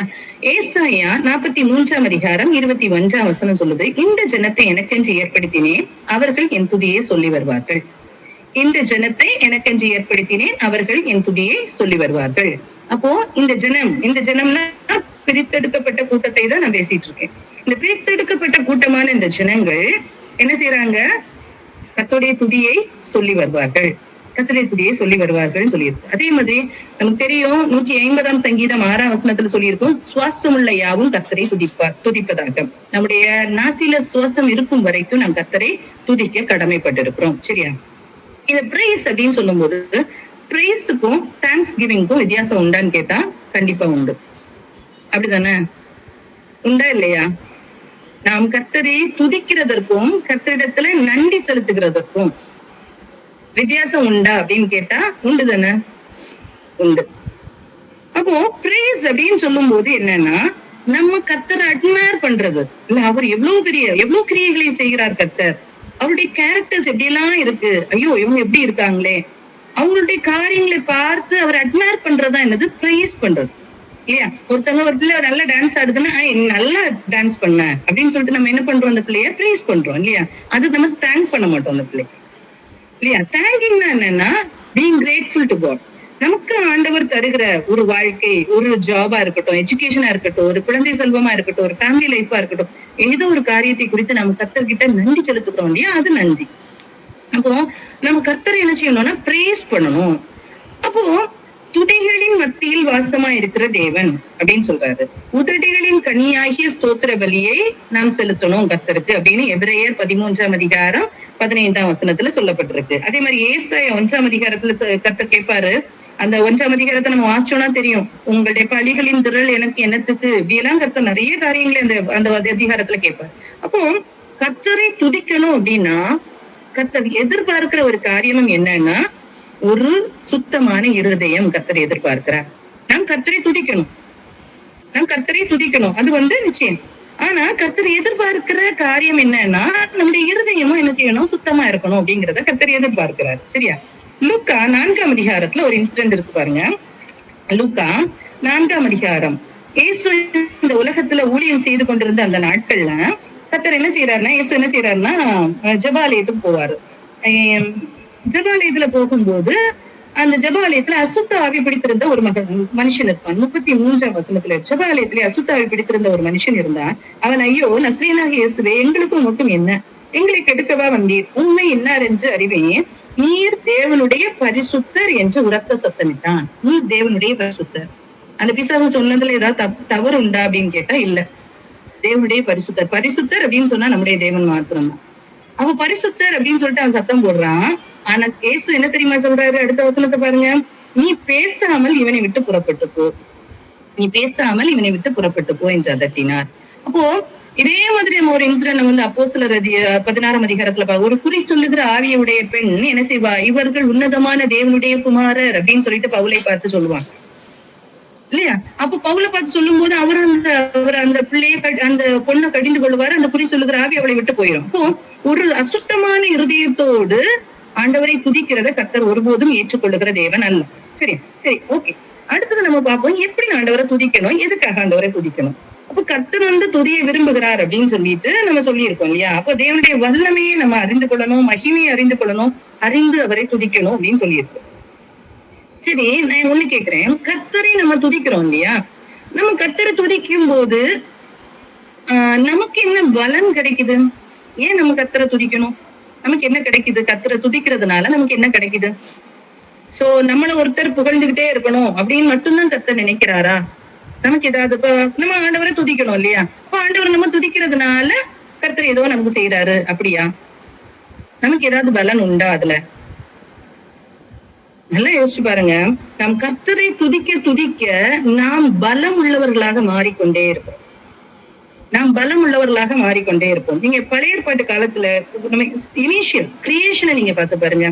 கர்த்தர் எப்படி படைத்தார் இல்லையா? இந்த உலகத்தை படைத்த தேவன். அப்போ ஒண்ணுமே இல்லாததுல இருந்து படைத்தார். நத்திங்ல இருந்து படைச்சார். பை வேர்ட் ஹி கிரியேட், அப்படிதானே? அப்போ ஒண்ணுமே இல்லாததுல இருந்து படைத்த தேவன் நம்மளால முடியுமா? அதை நம்ம யோசிச்சு பார்த்தாதான் கர்த்தரை நம்ம அட்மையர் பண்ணுவோம் இல்லையா? அதை யோசிச்சு பார்த்தாதான் நம்ம கர்த்தரை துதிக்க முடியும். இல்லைன்னா நம்ம தேங்க் பண்ணதான் முடியும். அப்ப நம்ம யோசிச்சு பார்க்கணும், எப்படிப்பட்ட ஒரு பெரிய தேவனை நாம ஆராதிக்கிறோம் அப்படிங்கறத நம்ம புரியும். இது நம்ம புரிந்து கொண்டாமானால் நமக்கு வருகிற ப்ராப்ளம்ஸ் வரும்போது நம்ம என்ன செய்வோம்னா, நம்ம ப்ராப்ளம்ஸ் ஸ்மாலா தெரியும், நம்முடைய தேவன் பெரியவரா தெரிவார் இல்லையா? இதுதான் துதிக்கிறதுல உள்ள ஒரு காரியமே. நம்முடைய தேவன் எவ்வளவு பெரியவர்னு நம்ம தெரிந்து வைக்கணும். தெரியாம துதிக்க முடியாது இல்லையா? இதுதான் பாருங்க, நம்ம பிரேயர் பண்ணும்போது ஈஸியா சும்மா செங்கடலை பிளந்த தேவன் எல்லாம் தெரியும். ஆனா செங்கடலை பிளந்த தேவன் எப்படி அதை பிளந்திருப்பாரு? அவருடைய நாசி சுவாசத்தை அவர் விடும்போது செங்கடல் பிளந்துதான். அப்போ அப்படிப்பட்ட ஒரு பெரிய தேவனை தான் நான் ஆராதிக்கிறேன் அப்படிங்கிற ஒரு தாட்டோட நம்ம இருப்போமானால் நம்ம என்ன செய்வோம்? நம்முடைய துதி சரியான ஒரு துதியா இருக்கும். நமக்குள்ள தானா ஒரு பலன் வரும். தானியேலை சிங்கப்பிபில காத்தவர், அது சும்மா சொல்லிட்டு போகலாம், அது ஒரு இன்சிடென்ட். அப்படி இல்ல, அது உண்மையா நம்ம உணர்ந்து அப்படிப்பட்ட தேவனை நான் ஆராதிக்கிறேன் நம்ம ப்ராப்ளம்ஸ் மத்தியில துதிச்சு பாருங்க. அப்பதான் அந்த பலன் நமக்கு கிடைக்கும். இதுக்குதான் நம்ம கர்த்தரை துதிக்கணும். சாத்ராக் மேஷாக் ஆபேத்நேகோ அந்த சூளையில எரிகிற சூளையில போட்டாங்க, 4 பேரா சுத்துறாங்க, வெளியே எடுத்துட்டாங்க. அடுத்தது அந்த பீப்புளை கொண்டு போடும்போது அவங்க என்ன செய்ய, அப்படியே செத்து போயிடுறாங்க. இவங்களுக்கு என்ன செய்யலையா, அவங்க மூடி கூட என்ன செய்யலையா, தெரிஞ்சு போகலன்னு சொல்லியிருக்கு. அப்ப எப்படிப்பட்ட தேவன்? இந்த மாதிரி நம்ம புரிந்து உண்மையா துதிப்போமானால், உண்மையா கர்த்தரை அறிந்து துதிப்போமானால், அந்த துதி நமக்கு எப்படி இருக்கும்னா பலத்தை நமக்கு தரும். நமக்கு பலனை கொண்டு வருகிறதா இருக்கும். சரியா? அப்போ நம்ம முழு இருதயத்தோடு நாம் துதிக்கணும்னு சொல்லியிருக்காங்க. கர்த்தர் சொல்லியிருக்காரு, முழு இருதயத்தோடும் முழு ஆத்மாவோடும் முழு பலத்தோடும் கர்த்தரை நம்ம அண்டிக் கொள்ளணும். அப்போ முழு இருதயத்தோடு நம்ம செய்யணும்னா, நாம் கர்த்தரை துதிக்கணும்னா கர்த்தரை பத்தி தெரியணும், அப்படித்தானே? அதுக்குதான் நம்ம வேதத்தை கற்றுக்கொள்ளும், அவருடைய மகத்துவங்களை கற்றுக்கொள்ளும். அவருடைய மகத்துவங்களை கற்றுக்கொள்ள நாம் புரிந்து கொள்ள முடியும், நாம் ஆராதிக்கிற தேவன் எவ்வளவு பெரிய தேவன் அப்படிங்கறது நமக்கு இல்லையா? யோசிச்சு பாருங்க, ஒரு எளிய தீர்க்கதரிசி 450 பாகால் தீர்க்கதரிசிகள் யாகங்களை நடத்துகிறாங்க, எல்லாம் நடத்துகிறாங்க. அந்த ராஜா, அந்த ஜனங்கள் எல்லாருமே பாகால் வணக்கத்துக்குள்ளால இருக்கிறாங்க. ஒரு எலியா போய் நின்னு அந்த பாகால் தீர்க்கதரிசிகளை கூப்பிடும் போது ஆன்சர் பண்ணாம இருக்கும்போது இவரு கிண்டல் பண்றாருன்னா, இவருக்குள்ள இருக்கிற தேவன் எவ்வளவு பெரியவர்னு அவர் நினைச்சிருந்தா அதை செய்ய முடியும். இன்னைக்கு நம்ம அதை கேட்கிறோம், நம்ம படிச்சிருக்கோம், நம்மளால சொல்ல முடியுமா? நம்ம இன்னைக்கு சொல்றதுக்குள்ள அந்த இதுல இருக்கிறோமா? அப்ப எவ்வளவு குறைவுபட்டு இருக்கிறோம். அப்ப இதெல்லாம் தெரிந்த நாம் துதிக்க நாம் பலன் பெறுவோம். அதுதான் துதி எடுத்தால் சாத்தான் ஓடுவான். சும்மா சொன்னா இல்ல, அது புரியணும். நமக்குள்ள இருக்கிற தேவன் எவ்வளவு பெரிய தேவனுங்கிறத நம்ம புரிந்து கொள்ளும். இல்ல, கடல்ல காட்சி தட்டினா, கடலின் மேல் நடந்தா, தண்ணீரை திராட்சரசமா மாத்தினா, மரித்தவர்களை உயிரோடு எழுப்பினா, இது எல்லாமே நம்ம சொல்றோம்.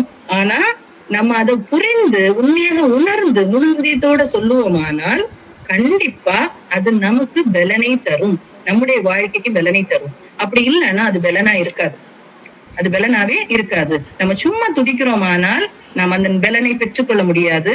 நாம் அதுல இருந்து விடுதலையை பெற்றுக்கொள்றது சற்று கடினமா தான் இருக்கும். நம்ம சும்மா வாயால சொல்றது இல்லை, இருதயத்துல இருந்து அதை சிந்தித்து பார்த்து, இவ்வளவு பெரிய தேவன் இந்த காரியத்தை செய்ய முடியும், இவ்வளவு பெரிய தேவன் இதை செய்ய முடியும், இவ்வளவு பெரிய தேவன் இதெல்லாம் செய்ய முடியும் அப்படின்னு சொல்லிட்டு நம்ம என்ன செய்யணும்? கர்த்தரை துதிக்க பழகிக்கணும். இதுதான் பிரைஸ்.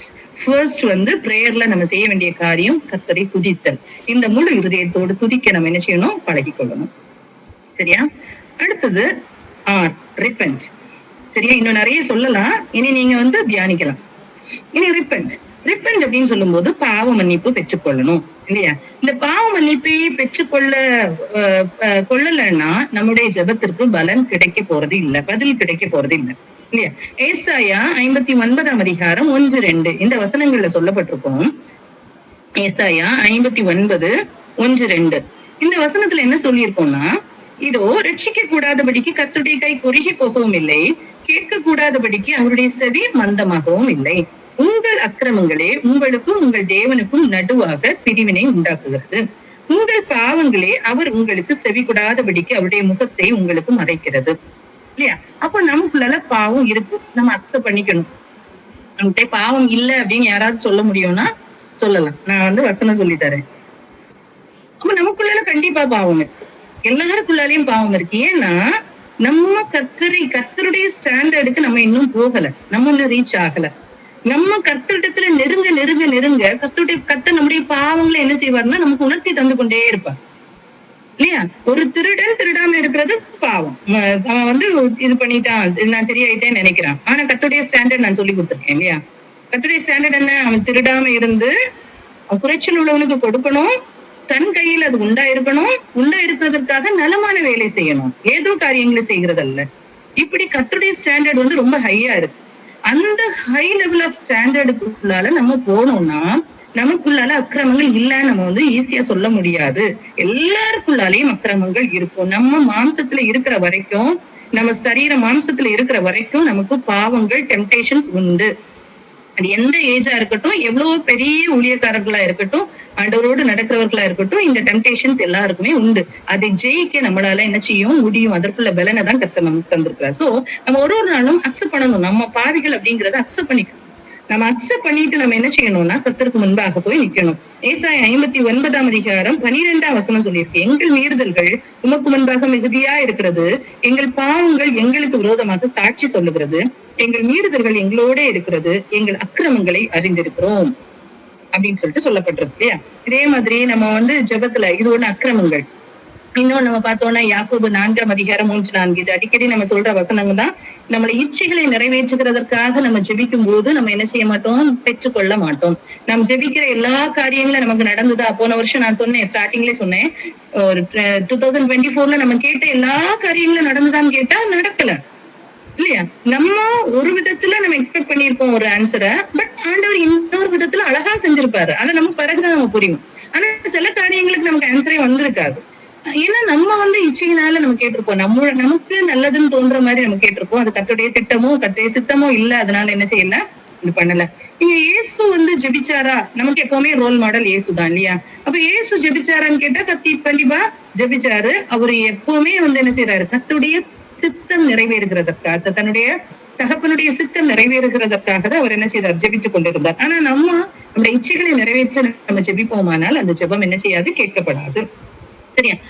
அப்போ நம்ம எந்த லெவல்ல இருக்கும்போது நம்ம கர்த்தர்கிட்ட கேட்கலாம். நம்ம ரொம்ப பாவம் பண்ணிட்டோம், ரொம்ப ஆண்டவரை விட்டு விலகி போயிட்டோம், நமக்கு மன்னிப்பு உண்டான்னு கேட்டா கண்டிப்பா உண்டு.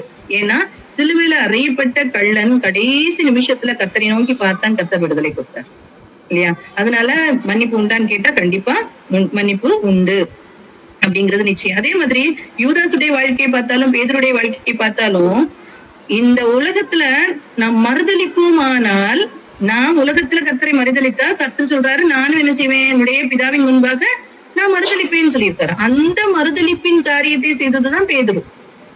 அப்படி மறுதலித்தவர் தான் பேதுரு. அவரையும் கர்த்தர் என்ன செய்தாரு, அவர் திருப்பி ஆண்டவர்கிட்ட ஒப்புரவாகும் போது கர்த்தர் அணைத்துக் கொள்கிறார். அவரை தான் சபையை கட்டுகிறவர்களா மாற்றுகிறாரு இல்லையா? இப்படி நிறைய காரியங்கள் இருக்கிறது. சரி, நம்ம நினைக்கிறோம் பாவம்னா என்ன அப்படின்னு பார்த்தோம்னா, 2 விதமான பாவம் இருக்கிறது. ஒண்ணு தேவன் விரும்புகிறதை செய்யாததும் பாவம், இன்னொன்னு தேவன் விரும்பாததை செய்கிறதும் பாவம். நம்ம நிறைய நேரம் நினைக்கிறது தேவன் விரும்பாததை செய்கிறதுதான் பாவம் அப்படின்னு நினைக்கிறோம். தேவன் விரும்புகிறதை செய்யாம இருக்கிறதும் பாவம் அப்படிங்கறது நம்ம நிறைய நேரத்துல புரிந்து கொள்ளுகிறது இல்ல. ஒரு எக்ஸாம்பிள் ஜஸ்ட் நான் சொல்லிட்டு போறேன், அது இன்னொரு நாள் நம்ம பார்க்கலாம்.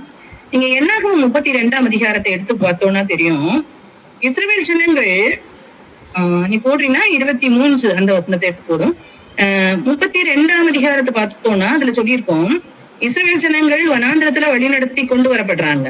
அப்போ யோர்தானுக்கு இந்த பக்கத்துல வரும்போது நல்ல மேய்ச்சல் உள்ள இடங்கள் இருக்கிறத பார்த்தோன்னே 2 கோத்திர ஜனங்கள் என்ன கேக்குறாங்க, நாங்க இங்கேயே இருந்துக்கிறோம் அப்படின்னு கேக்குறாங்க. அங்கேயே அவங்களுக்கு கொடுக்குறாங்க. அப்பவும் கர்த்தர் சொல்லுவாரு, அப்போ அவருக்கு சொல்லுவாரு, நீங்க இங்கேயே செட்டில் ஆயிடக்கூடாது.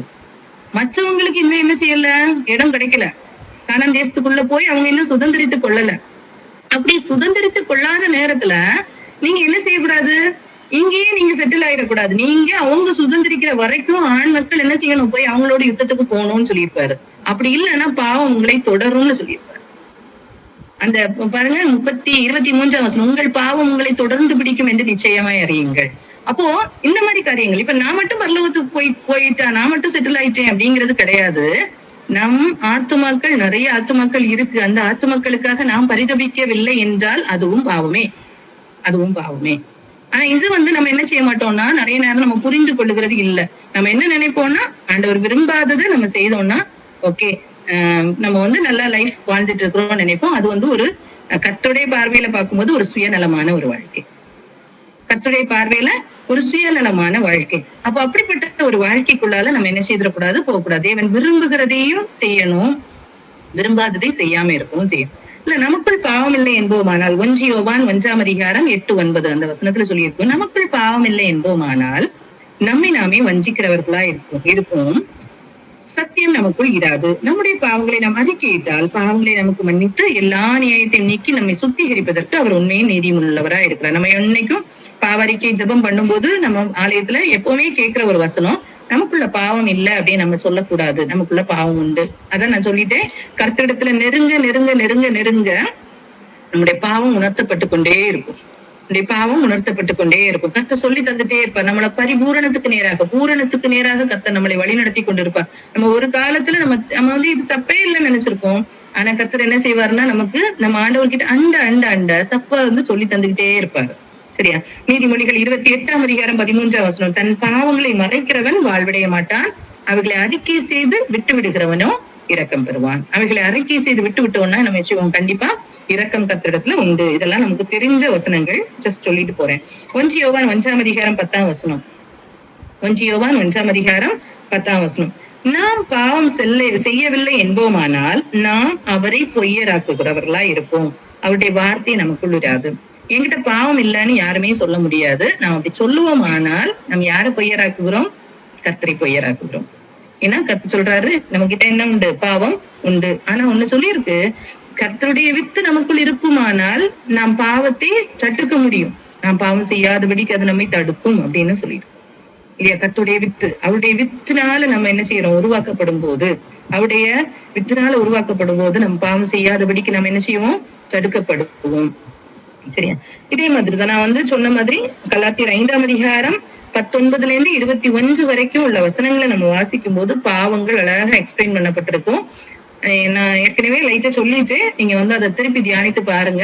அதுல எல்லா காரியம் சொல்லிருக்கு. அதுல மெயினா பாருங்க, நீங்க பாத்தீங்கன்னா உண்மையிலே நான் சொல்றேன், அந்த விபச்சாரம், வேசித்தனம், இந்த காரியங்கள் எல்லாம் நம்மளை விட்டு அகல வேணுமானால் அந்த டிவி, சீரியல்ஸ், சினிமாஸ் இதுல இருந்து நம்ம வெளிவந்து ஆகணும். கண்டிப்பா வெளிவந்து ஆகணும். அது இன்னைக்கு விட முடியாத பாவத்தை போல இருக்கிறது. அது நம்ம விடவே முடியாதுங்கிற மாதிரி அது ஒட்டி கொண்டு இருக்கிறது. அது கண்டிப்பா விட்டுதான் ஆகணும். அதே மாதிரி பொறாமை, நம்ம பிள்ளைகள் ஸ்டடீஸ்ல கூட நம்ம பிள்ளைகளை என்ன செய்யறோம்? கம்பேர் பண்ணி சொல்றது. படிக்க கூடாதுன்னு சொல்லல, படிக்கணும். ஆனா பொறாமைப்படக்கூடாது. பொறாமையே பிள்ளைகளுக்குள்ளால புகுத்தீரக்கூடாது. இன்னைக்கு பிள்ளைகள் மாறி மாறி நல்லா படிக்கிறதுனால கொலை செய்த பெற்றோர் கூட இருக்கிறாங்க, நமக்கு நியூஸ் வருது இல்லையா? அப்படிப்பட்ட காரியங்கள் இருக்கு. சண்டை, கோபம், பிரிவினை, மார்க்க பேதங்கள், இதெல்லாம் எல்லாரிடத்துலயும் இருக்கிற காரியங்கள். நம்ம குட்டா இருப்போம், திடீர்னு நமக்குள்ளால ஒரு என்ன வந்துரும், ஒரு ஹார்ட் கொஞ்சம் ஹெவி ஆயிடும்ல. நம்ம உடனே சிந்திச்சு பார்க்கணும், என்ன வைராக்கியத்தை வச்சிருக்கோம், என்ன கோபம் இருக்கு, அதை ஃப்ரீயா விடணும், ஃப்ரீ ஆக்கி கொள்ளணும். நம்முடைய இருதயம் எப்பவுமே எப்படி இருக்கணும்? ஃப்ரீயா இருக்கணும். கர்த்தர் இருக்கிற ஒரு இடமாக, அதான் நான் சொல்லியிருப்பேன்ல, எபேசியர் 4:30 சொல்லியிருப்பேன், சொல்லி கொடுத்திருக்கேன். வாசற்படியில நின்று கொண்டிருக்கிற இயேசுவை நம்ம ஏற்றுக்கொள்ளாம எல்லாம் இல்லையா? நம்மளை பத்தி பேசிட்டு இருக்கேன். வாசற்படியில் நின்று தட்டுகிறேன் அப்படின்னு சொல்ற தேவனை நம்ம ஏற்றுக்கொள்ளாம எல்லாம் இல்ல, ஏற்றுக்கொள்ளுகிறோம். ஆனா அவரை உள்ள வச்சுட்டு நம்ம என்ன பண்றோம்? அவருக்கு பிடிக்காத காரியங்களை செய்யறோம். அதான் சகல விதமான கசப்பு, கோபம், மூர்க்கம், கூக்குரல், தூஷணம், மற்ற எந்த துர்க்குணம் உங்களை விட்டு நீங்க கடவுது. அப்படி இல்லாம இருந்துச்சுன்னா நம்ம யாரை துக்கப்படுத்துகிறோம்? மீட்கப்படும் நாளுக்கு என்று முத்திரையாக கொடுத்த பரிசுத்த ஆவியானவரை நம்ம என்ன செய்யறோம்? துக்கப்படுத்துகிறோம். அதனால ஒருவர் மன்னியுங்கள் அப்படின்னு சொல்லியிருக்கோம். மன உருக்கமா இருந்து ஒருவர் நீங்க என்ன செய்யுங்க? மன்னிங்க. அப்போ நம்ம வீட்டுல நம்ம விரும்புகிறவரால அழைக்கிறோம், இயேசுவே வாங்கன்னு நம்ம சொல்றோம், சொல்லாம எல்லாம் இல்ல. அவர் வந்துட்டாருன்னு வச்சுக்கோங்க, நம்ம வந்துட்டு ஒரு சைட்ல அவரை உட்கார வச்சுட்டு அவங்களுக்கு பிடிக்காத காரியங்களை நம்ம செஞ்சுட்டு இருந்தோம்னா அவங்க என்ன செய்ய மாட்டாங்க? வருத்தப்படுவாங்க இல்லையா? அவங்க வீட்டுல வந்தாங்கன்னா அவங்க கூட நம்ம இருக்கணும், அவங்க கூட பேசணும். அவங்கள தனியா உட்கார வச்சுட்டு நம்ம பாட்டுக்கு நம்ம ஏதோ பண்ணிட்டு இருந்தோம்னா அடுத்த தடவை வருவாங்களா அவங்க? இல்லையா? அதே மாதிரிதான் கர்த்தர் உள்ள இருக்கிறாரு நம்ம சொல்லிக்கிறோம். ஆனா இந்த கோபம், எரிச்சல், சண்டை இதெல்லாம் நமக்குள்ள இருக்குமானா கர்த்தர் துக்கப்பட்டுக்கிட்டே இருப்பாரா? ஒரு நாள் அவர் என்ன செய்வாரு? சைலண்டா சிம்சோனை விட்டு வெளியே போனது மாதிரி என்ன செய்வாரு? வெளியே போயிடுவாரு. நமக்கு தெரியவே செய்யாது. நம்ம ஏமாந்து கொண்டு இருப்போம். கர்த்தர் உள்ளதான் இருக்கிறாரு, நம்ம ஏமாந்து கொண்டு இருப்போம். ஆனா கர்த்தர் உள்ள இருக்க மாட்டார். சரி, அப்படிப்பட்ட இடத்துல கர்த்தர் இருக்க மாட்டாங்க. வருத்தத்தோட கொஞ்ச நாள் இருப்பாரு. அதுக்கப்புறம் அது என்ன செய்யறோம்? கண்டினியூ ஆகி நம்ம அதை சுதாகரித்துக் கொள்ளலன்னா, நம்மளை நம்ம நிதானித்து பார்க்கலன்னா கர்த்தர் அப்படியே போயிடுவாரு. சரியா? அந்த ஒரு நிலைமைக்கு நம்ம போயிடக்கூடாது. அதுக்கப்புறம் சரி, அப்ப நமக்கு தெரியும் பிரைஸ் பண்ணணும்னா கர்த்தரை நம்ம ரொம்ப என்ன செய்யணும்? புரிந்து கொள்ளணும். அறிந்து புரிந்து அவரை நம்ம துதிக்கும் போது நமக்கு ஒரு பலன் கிடைக்கிறது. நம்ம ரிப்பெண்ட் பண்ணணும். ரிப்பெண்ட் பண்ணாம நம்ம சொல்ற எந்த ஒரு காரியத்தையும் கர்த்தர் ஏற்றுக்கொள்ள மாட்டார். நமக்குள்ள பாவம் இருக்கிறது. நம்ம கர்த்தரிடத்துல ஒரு நாளும் ரிப்பெண்ட் பண்ணி நம்ம என்ன செய்யணும்? பெற்றுக்கணும். அடுத்தது ஆஸ்க். இல்லையா? A for ask. எதை கேட்க வேண்டும் இல்லையா? நமக்கு எல்லாருக்கும் தெரிஞ்ச ஒரு வசனம். நம்ம எல்லாருமே ஆர்கியூ நிறைய பேர் ஆர்கியூ பண்ணியிருக்க காரியங்களும் உண்டு. என்ன சொல்லுவாங்க? ஆண்டவர் கேட்க சொல்லியிருக்காரு இல்லையா? கேட்கலாமே. கண்டிப்பா கேட்கலாம். நான் முதல்ல சொன்னேன், கர்த்தருக்கும் நமக்கும் உள்ள உறவுல யாருமே இடையில வர முடியாது இல்லையா? கர்த்தருக்கும் நமக்கும் உள்ள உறவுல யாருமே இடையில வர முடியாது. அது என்னன்னாலும் நம்ம கேட்கலாம். ஆனா என்ன கேட்கிறோம் அதான் முக்கியம். என்ன கேட்கிறோம்? அவர் ராஜாதி ராஜா, சகலத்தையும் தருகிற தேவன். அதுதான் அழகா சொல்லப்பட்டிருக்கும் பாருங்க. அந்த ஒரு குருடன் கர்த்தரிடத்துல இயேசு அந்த வழியா வரும்போது இயேசு கிட்ட எனக்கு கண் பார்வை வேணும்னு கேட்பான். உனக்கு என்ன வேணும்னு கர்த்தர் கேட்பாரு, கண் பார்வை வேணும்னு கேட்பார். ஆனா அது வரைக்கும் அவன் என்னதான் கேட்டுட்டு இருந்தான், பிச்சை தான் கேட்டுட்டு இருந்தான். அந்த குருடன், பிச்சை கேட்டுட்டு இருந்த குருடன் இயேசு வராருன்னு தெரிஞ்ச உடனே இயேசு கிட்ட என்ன கேட்கணும்னு அந்த பிச்சைக்காரனுக்கு தெரியுது இல்லையா? அதே மாதிரிதான் நம் கர்த்தர் இடத்துல என்ன கேட்கணும்னு நமக்கு தெரியணும் இல்லையா? பேசிக் திங்ஸ் எல்லாமே ப்ரொவைட் பண்றது நம்ம தேவன் தான். நான் ஒண்ணு சொல்லுவேன், ஆதாமையும் ஏவாளையும் கர்த்தர் படைத்தார் இல்லையா? ஏதேன் தோட்டத்துல படைத்தாரு. ஆதாமுக்கும் ஏவாளுக்கும் வயரை வச்சுதான் படைத்தாரு. அதே மாதிரி ரெஸ்பிரேட்டரி சிஸ்டம் எல்லாம் வச்சுதான் படைச்சாரு. ஆனா ஆதாமையும் ஏவாளையும் படைத்து கொண்டு விட்டுச்சு. அவங்க மூச்சு விட்டுதுன்னு சொன்ன பிறகு அவர் காய்ச்ச உண்டாக்கல, அவங்க பசிக்குதுன்னு சொன்ன பிறகு ஃப்ரூட்ஸை உண்டாக்கல. எல்லாவற்றையும் படைத்து வைத்து விட்டுதான் கர்த்தர் என்ன செய்தாரு, ஆதாமையும் ஏவாளையும் படைத்தார் இல்லையா? அதே மாதிரி நம்முடைய தேவைகளை கர்த்தர் அறிந்து வைத்திருக்கிறார். நமக்கு தருவார். இல்லைன்னா அதை தாங்குறதற்குள்ள பலனை கர்த்தர் தருவார். கண்டிப்பா தருவார் இல்லையா? இந்த உலகத்துல நம்மள கர்த்தர் வைத்திருக்கிறாருன்னா, எனக்கு இன்னைக்கு வாசிக்கும் போது ஒரு வசனம் ரொம்ப டச்சிங்கா இருந்துச்சு. யோவான் 1ஆம் அதிகாரத்தை எடுத்துக்கொள்வோம் பாருங்க. கொஞ்சம் டைம் ஆகுது, ஆனாலும் ஓகே. யோவான் 1ஆம் அதிகாரம் 11ஆம் வசனம், 11, 12, 13. இதுல அவர் தனக்கு சொந்தமானதிலே வந்தார், அவருக்கு சொந்தமானவர்களோ அவரை ஏற்றுக்கொள்ளவில்லை. தேவன் தான் உலகம் படைத்தாரு, அந்த உலகத்துல இயேசு வராரு, அவர் என்ன செய்யல, உலகம் ஏற்றுக்கொள்ளவில்லை. ஏற்றுக்கொள்ளலன்னாலும் கர்த்தர் சொல்ற ஸ்டேட்மெண்ட் தான் இது. ஈவன் தென் அவர் சொன்னேன்னு சொல்றாரு, அவருடைய நாமத்தின் மேல் விசுவாசம் உள்ளவர்களாய் அவரை ஏற்றுக்கொண்டவர்கள் எத்தனை பேர்களோ அத்தனை பேர்களும் தேவனுடைய பிள்ளைகள் ஆகும்படி அவர்களுக்கு அதிகாரம் கொடுத்தார் இல்லையா? அவங்க ஏற்றுக்கொள்ளாம இருந்தாலும் கர்த்தர் என்ன சொல்றாருன்னா, ஒரு காரியம் சொல்றாரு, அவருடைய நாமத்தின் மேல் விசுவாசம் உள்ளவரை அவரை ஏற்றுக்கொள்ளவர்கள் எத்தனை பேரோ அத்தனை பேர்களும் கர்த்தருடைய பிள்ளைகள் ஆகும்படி அவர்களுக்கு அதிகாரம் கொடுத்தார். அடுத்த வசனத்தை பாருங்க. அவர்கள் இரத்தத்தினாலாவது மாம்ச சித்தத்தினாலாவது புருஷனுடைய சித்தத்தினாலாவது பிறவாமல் தேவனாலே பிறந்தவர்கள். நம்ம இன்னைக்கு இயேசுனுடைய பிறப்பை சொல்லுவோம். இரத்தத்தினால், மாம்ச சித்தத்தினால், புருஷனுடைய சித்தத்தினால் பிறந்தவர் அல்ல, பரிசுத்த ஆவியானவரால் பிறப்பிக்கப்பட்டவர். ஆனா இங்க என்ன சொல்லியிருக்கு, கர்த்தருடைய பிள்ளைகள் ஆனவர்கள் எப்படி பிறக்கப்பட்டவர்கள்? அவர்கள் இரத்தத்தினாலாவது மாம்ச சித்தத்தினாலாவது புருஷனுடைய சித்தத்தினாலாவது பிறவாமல் தேவனாலே பிறந்தவர்கள். அப்படின்னா கர்த்தரை ஏற்றுக்கொண்டு அவருடைய பிள்ளைகள்னு சொல்லப்பட்டிருக்கிறவர்கள் எல்லாருமே அந்த இதுக்குள்ளார கொண்டு வராரு கர்த்தர். அது என்னுடைய திட்டத்தின்படி பிறந்த பிள்ளைகள் அப்படின்னு கொண்டு வர. அதுதான் நம்ம சொல்லுவோம், அவருடைய திட்டத்தின்படி பிறந்த பிள்ளைகள்னா என்னது, அவருடைய திட்டத்துக்குள்ளால வந்த பிள்ளைகள் என்ன, அதான் நம்ம சொல்லுவோம். தாயின் கருவில் உருவாகும் முன்னே உன்னை தெரிந்து கொண்டேன் சொல்லுவார் இல்லையா? தாயின் கருவில் உருவாகும் முன்னே உன்னை தெரிந்து கொண்டேன். அப்போ நான் தெரிந்து கொண்டு இந்த வீட்டுல உன்னை பிறக்க வச்சிருக்கேன், அவ்வளவுதான். புரியுதா நான் சொல்றது? புரியுதா? தாயின் கருவில் உருவாகும் முன்னே உன்னை பிறந்து. ஆனா நம்ம என்ன சொல்லுவோம், நம்ம எப்படி பிறந்தவர்கள்? ஆக்சுவலா ஒரு கணவன் மனைவி இணையும் போது நம்ம பிறந்த பிள்ளைகள் தான். ஆனா இங்க என்ன சொல்லியிருக்கு, அவர்கள் ரத்தத்தினாலாவது மாம்ச சித்தத்தினாலாவது புருஷனுடைய சித்தத்தினாலாவது பிறவாமல் தேவனாலே பிறந்தவர்கள். அப்படி தேவனால் பிறந்தவர்கள் அப்படின்னு சொன்னாதான் தாயின் கருவில் உருவாகும் முன்னே உன்னை தேர்ந்தெடுத்தேன் அப்படின்னு சொன்ன காரியம். புரியுதா?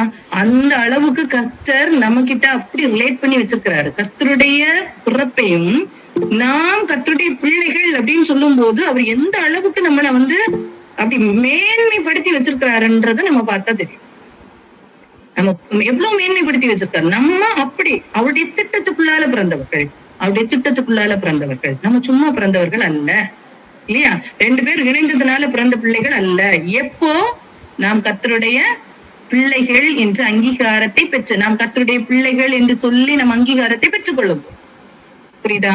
அந்த அளவுக்கு அப்போ அப்படிப்பட்ட பிள்ளைகளுக்கு கர்த்தர் கொடுக்க முடியாதா? அவருடைய தேவைகளை சந்திக்க முடியாதா? கண்டிப்பா கர்த்தர் சந்திக்க முடியும். கர்த்தர் கண்டிப்பா சந்திப்பார் இல்லையா? ஆனா அத பாருங்க, மத்தேயு 7ஆம் அதிகாரம் 7, 8 அந்த வசனங்கள் 11 வரைக்கும் உள்ள வசனங்களை நம்ம பார்த்தோம்னா சொல்லியிருக்கோம்.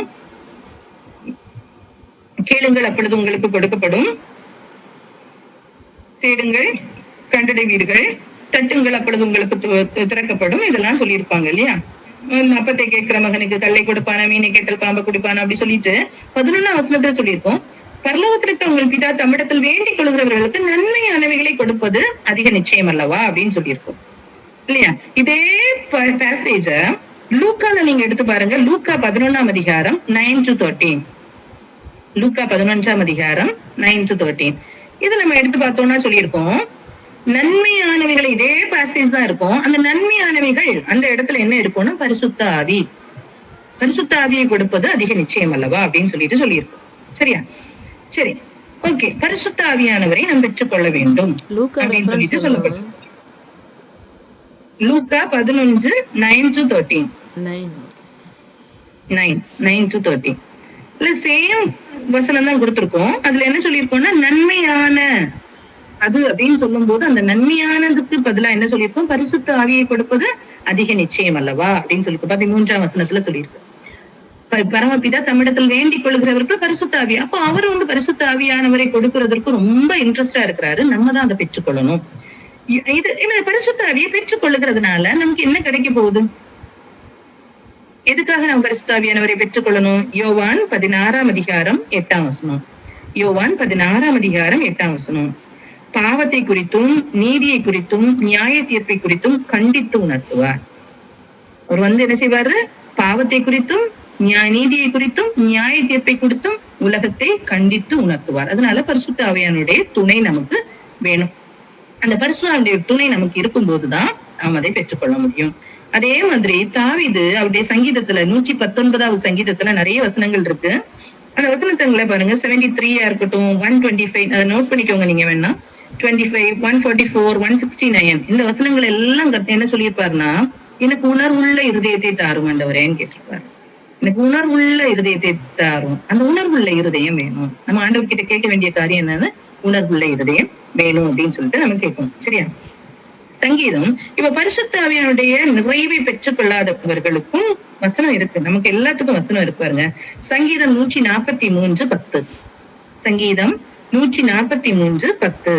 இந்த வசனத்துல என்ன சொல்லியிருக்கோம் அப்படின்னா, உமக்கு பிரியமானதை செய்ய எனக்கு கற்றுத்தாரும், நீரே என் தேவன், உம்முடைய நல்ல ஆவி என்னை செவையான வழியில் நடத்துவாராக. உம்முடைய நல்ல ஆவி செமையான பாதையிலே நடத்துவாராக. இந்த உமக்கு பிரியமானதை எனக்கு கற்றுத்தாரும்.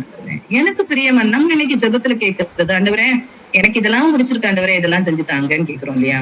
ஆனா அந்த ஜெபம் எப்படி இருக்கணும்? நம்முடைய ஜெபம் எப்படி இருக்கணும்? உமக்கு பிரியமானதை செய்ய எனக்கு கற்றுத்தாரும் ஆண்டவரே அப்படின்னு சொல்லிட்டு இருக்கணும். அந்த ஜெபம் தான் என்னது? ஒரு நல்ல ஜெபமா இருக்கும். நாம் அவரை வேலைக்காரரா இதை செஞ்சுட்டாங்க இதை செஞ்சுட்டாங்க அப்படின்னு கேட்கறதுக்கு இல்ல. நாம் கர்த்தருடைய சித்தத்தை உணர்ந்து செயல்படுத்துறதுக்கு என்னுடைய இருதயத்தை பக்குவப்படுத்தும் ஆண்டவரேன்னு தான் நம்ம கேட்கணும். என்னுடைய இருதயத்தை நீ பக்குவப்படுத்தும். அப்படிதான் நம்முடைய பிரேயர் இருக்கணும். உனக்கு பிரியமானதை செய்ய எனக்கு கற்றுத்தாரும் அப்படின்னு சொல்லிட்டு நம்ம கேட்கலாம். மத்தேயு 6ஆம் அதிகாரத்துல சொல்லியிருக்கோம் நம்ம எதை முதல்ல கேட்கணும். மத்தேயு 6ஆம் அதிகாரம் 33ஆம் வசனம். முதலாவது தேவனுடைய ராஜ்யத்தையும் அவருடைய நீதியையும் தேடுங்கள், அப்பொழுது இவைகள் எல்லாம் உங்களுக்கு கூட கொடுக்கப்படும் அப்படின்னு சொல்லியிருக்கோம். இவைகள் எல்லாம் என்ன? இவைகள் எல்லாம் உங்களுக்கு கூட கொடுக்கப்படும் அப்படின்னு சொல்லியிருக்கு இல்லையா? இவைகள் எல்லாம்லாம் என்ன? உணவு, உடை, உறைவிடம். அதுக்கு மேல நீங்க வாசிச்சீங்கன்னா தெரியும், 25ல இருந்து உள்ள வசனங்களை வாசிச்சா தெரியும். உணவுக்காக, உறைவிடத்துக்காக, இதுக்காக நீங்க என்ன செய்ய வேண்டாம், என்னத்தை கொடுப்போம், என்னத்தை உடுப்போம், என்னத்தை குடிப்போம் என்று நீங்க என்ன செய்ய வேண்டாம், கவலைப்படாதிருங்கள். இதெல்லாம் உங்களுக்கு தருணோனே பரமபிதா அறிந்திருக்கிறார். நீங்க தேவனுடைய ராஜ்யத்தை தேடுங்கள், எப்பொழுது இவைகள் எல்லாம் உங்களுக்கு கூட கொடுக்கப்படும் அப்படிதான் சொல்லியிருக்கு. அப்போ தேவனுடைய ராஜ்யம் அப்படின்னு சொல்லும் போது, நான் ஒரு எக்ஸாம்பிள் தான், சின்ன பிள்ளைங்களுக்கு சொல்லி கொடுக்கும்போது நான் சொல்லி கொடுப்பேன். ஒரு ஹோட்டல் போறோம். இந்த ஹோட்டல்ல போகும்போது நம்ம சாப்பிட போறோம்னா நம்ம என்ன கேட்போம்? இட்லி வேணும் இல்ல தோசை வேணும்னு கேட்போம் இல்லையா? அந்த இட்லி வேணும் தோசை வேணும்னு கேட்டாலே அவன் என்ன கொண்டு வருவான்? இட்லி கூட சாப்பிடுறதுக்கு சட்னி சாம்பார் கண்டிப்பா கொண்டு வருவாங்க இல்லையா? இதுதான் தேவனுடைய ராஜ்யத்தை நம்ம கேட்கும் போது தேவையானது எல்லாம் நமக்கு கிடைக்கும். சட்னி சாம்பார கொண்டு வந்துருவாங்க. ஆனா அதான் கர்த்தர் சொல்றாரு, உனக்கு என்ன தேவையோ அதை நான் தருவேன்னு சொல்லியிருக்கிறாரு. ஆனா நான் தேவனுடைய ராஜ்யத்தை தேடணும். ஆனா ஒருவேளை நம்ம எக்ஸ்ட்ரா நமக்கு தேவைன்னா நம்ம என்னதான் செய்யணும்? ஆர்டர் பண்ணணும் இல்லையா? எனக்கு எக்ஸ்ட்ரா வேணும்னு ஆர்டர் பண்ணணும். அதான் சொபிஸ்டிகேஷன். அந்த சொபிஸ்டிகேட்டட் லைஃப் நமக்கு வரும்போது நம்ம என்ன செய்ய வேண்டியது இருக்கு? கர்த்தர்கிட்ட இன்னும் சம்திங் இந்த உலகத்துல எனக்கு தாங்கன்னு கேட்க வேண்டியது இருக்கு. இல்லையா? நான் கேட்க கூடாதுன்னு சொல்ல, கர்த்தர் நமக்கு மேலானதை தருவாருன்னு தான் நான் சொல்றேன்.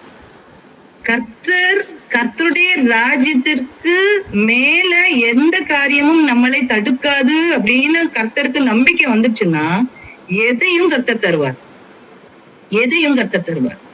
ஆபிரகாம மாதிரி ஒரு ஆசீர்வதிக்கப்பட்ட மனுஷன் இந்த உலகத்துல இல்ல. வேர்ல்ட்லி பிளஸிங் இல்லாத ஆள் இல்ல. இந்த கானான் தேசம் முழுவதையும் தருவேன்னு சொன்னார். ஆனா ஆபிரகாமுடைய கண் எங்க இல்ல? எங்க இல்ல? இந்த இதுல இல்ல, இந்த உலகத்துல இல்ல. அவர் எங்க குடியிருந்தாரா? கூடாரத்தில் குடியிருந்தார். ஏன் கூடாரத்துல குடியிருந்தான்னு எபிரேயர்ல சொல்லியிருக்கோம். எனக்கு ஒரு நகரம் உண்டு, அங்க நான் சீக்கிரத்துல போயிருவேன் அப்படின்னு நினைச்சு அவர் கூடாரத்துல குடியிருந்தாராம். இல்லையா? அவருக்கு காசு இல்லையா அதை கெட்டுறதுக்கு? வீடு இல்ல, வீடு கட்டுறதுக்கு காசு இல்லையா? அன்னைக்கு கெட்டலையான்னு கேட்டா கண்டிப்பா கெட்டினாங்க. பாபேல் கோபுரம் கெட்டும் போதே என்ன செய்ச்சு? எல்லாமே வச்சு கெட்ட ஆரம்பிச்சிட்டாங்க. எல்லாமே கெட்ட ஆரம்பிச்சிட்டாங்க. அவரு கெட்ட முடியாம எல்லாம் இல்ல. அவ்வளோ நில வசதிகள், அவ்வளவு காரியங்கள், அவருக்கு சொத்து சுகம் எல்லாமே இருக்குது. ஆனா அவர் என்ன செய்யலன்னா, இந்த உலகத்துலதான் நான் இருக்கணும், அப்படி மேன்மையா இருக்கணும்னு அவருடைய கண் எங்க இல்ல? உலகத்தின் காரியத்துல இல்ல. இதே மாதிரி நம்முடைய கண்கள் உலகத்தின் காரியத்துல இல்லாத வரைக்கும் கர்த்தர் எதனாலும் நமக்கு தருவார். ஆனா ஏதோ ஒண்ணு தந்த உடனே நம்ம மேட்டுமையாகி போயிருவோம்னா கர்த்தர் தரமாட்டார். அதான் நமக்கு நல்லது. அது நமக்கு நல்லது. அப்பதான் நம்ம என்ன ஆண்டவரே ஆண்டவரேன்னு சொல்லிட்டு நம்ம இருப்போம். கர்த்தாவே அப்படின்னு சொல்லிட்டு நம்ம கர்த்தர் கூட நம்ம இருக்க பழகி கொள்வோம் இல்லையா? அப்ப அப்படிப்பட்ட காரியங்கள், அப்ப பேசிக் திங்ஸ கர்த்தர் என்ன செய்வார்? நமக்கு தருவாரு. நம்ம போய் ஆர்டர் பண்ண வேண்டியது இட்லி, கூட சட்னி சாம்பார் கிடைக்கும் இல்லையா? அதே மாதிரி தேவனுடைய ராஜ்யத்தை நம்ம கேட்கும் போது நமக்கு தேவையான எல்லாவற்றையும் தருவாரு. மேன்மையான காரியங்கள் எது மேன்மையா நமக்கு இருக்கோ, நம்ம எதை நினைக்கிறோமோ, நம்ம நினைக்கிற மாதிரி வாழணும், நம்ம நினைக்கிற மாதிரி சாப்பிடணும்னா எக்ஸ்ட்ரா ஆர்டர் பண்ணிதான் ஆகணும் இல்லையா? அந்த மாதிரி இல்லாதபடிக்கு நம்ம என்ன செய்வோம்? நம்முடைய கர்த்தருக்கு உட்பட்டு நம்ம வாழும் போது எந்த மேன்மையான காரியத்தையும் நமக்கு கர்த்தர் தர முடியும். கர்த்தர் தர முடியும். அப்படிப்பட்ட காரியத்துக்கு நம்ம என்ன செய்வோம்? நம்மள ஒப்பு கொடுப்போம். அதே மாதிரி நெக்ஸ்ட் இது கேளுங்கள். அப்ப எதை கேட்கணும் நமக்கு கற்றுக்கொண்டோம். அடுத்து தட்டுங்கள். அப்போ நம்ம தேவனை தட்டுங்கள் திறக்கப்படும். இப்படிதானே? இப்போ நாம ஏற்கனவே போன வார்த்தையே சொன்னேன். வெளிப்படுத்தல் 3 அதிகாரம் 20 இதோ வாசப்படியில் நின்று தட்டுகிறேன், ஒருவன் என் சத்தத்தை கேட்டு கதவை திறந்தால் அவனிடத்தில் நான் பிரவேசித்து அவனுடைய போஜனம் பண்ணுவேன், அவனும் என்னுடைய போஜனம் பண்ணுவான். சரியா? அடுத்தது லூக்கா 13 அதிகாரம் 25 எடுத்துக்கொள்ளும். லூக்கா 13 அதிகாரம் 25 வீட்டு எஜமான் எழுந்து கதவை பூட்டின பின்பு நீங்கள் வெளியே நின்று ஆண்டவரே ஆண்டவரே எங்களுக்கு திறக்க வேண்டும் என்று சொல்லி கதவை தட்டும் போது அவர் பிரதியுத்தரமாக நீங்கள் எவ்விடத்தாரோ உங்களை அறியேன் என்று உங்களுக்கு சொல்லுவார்.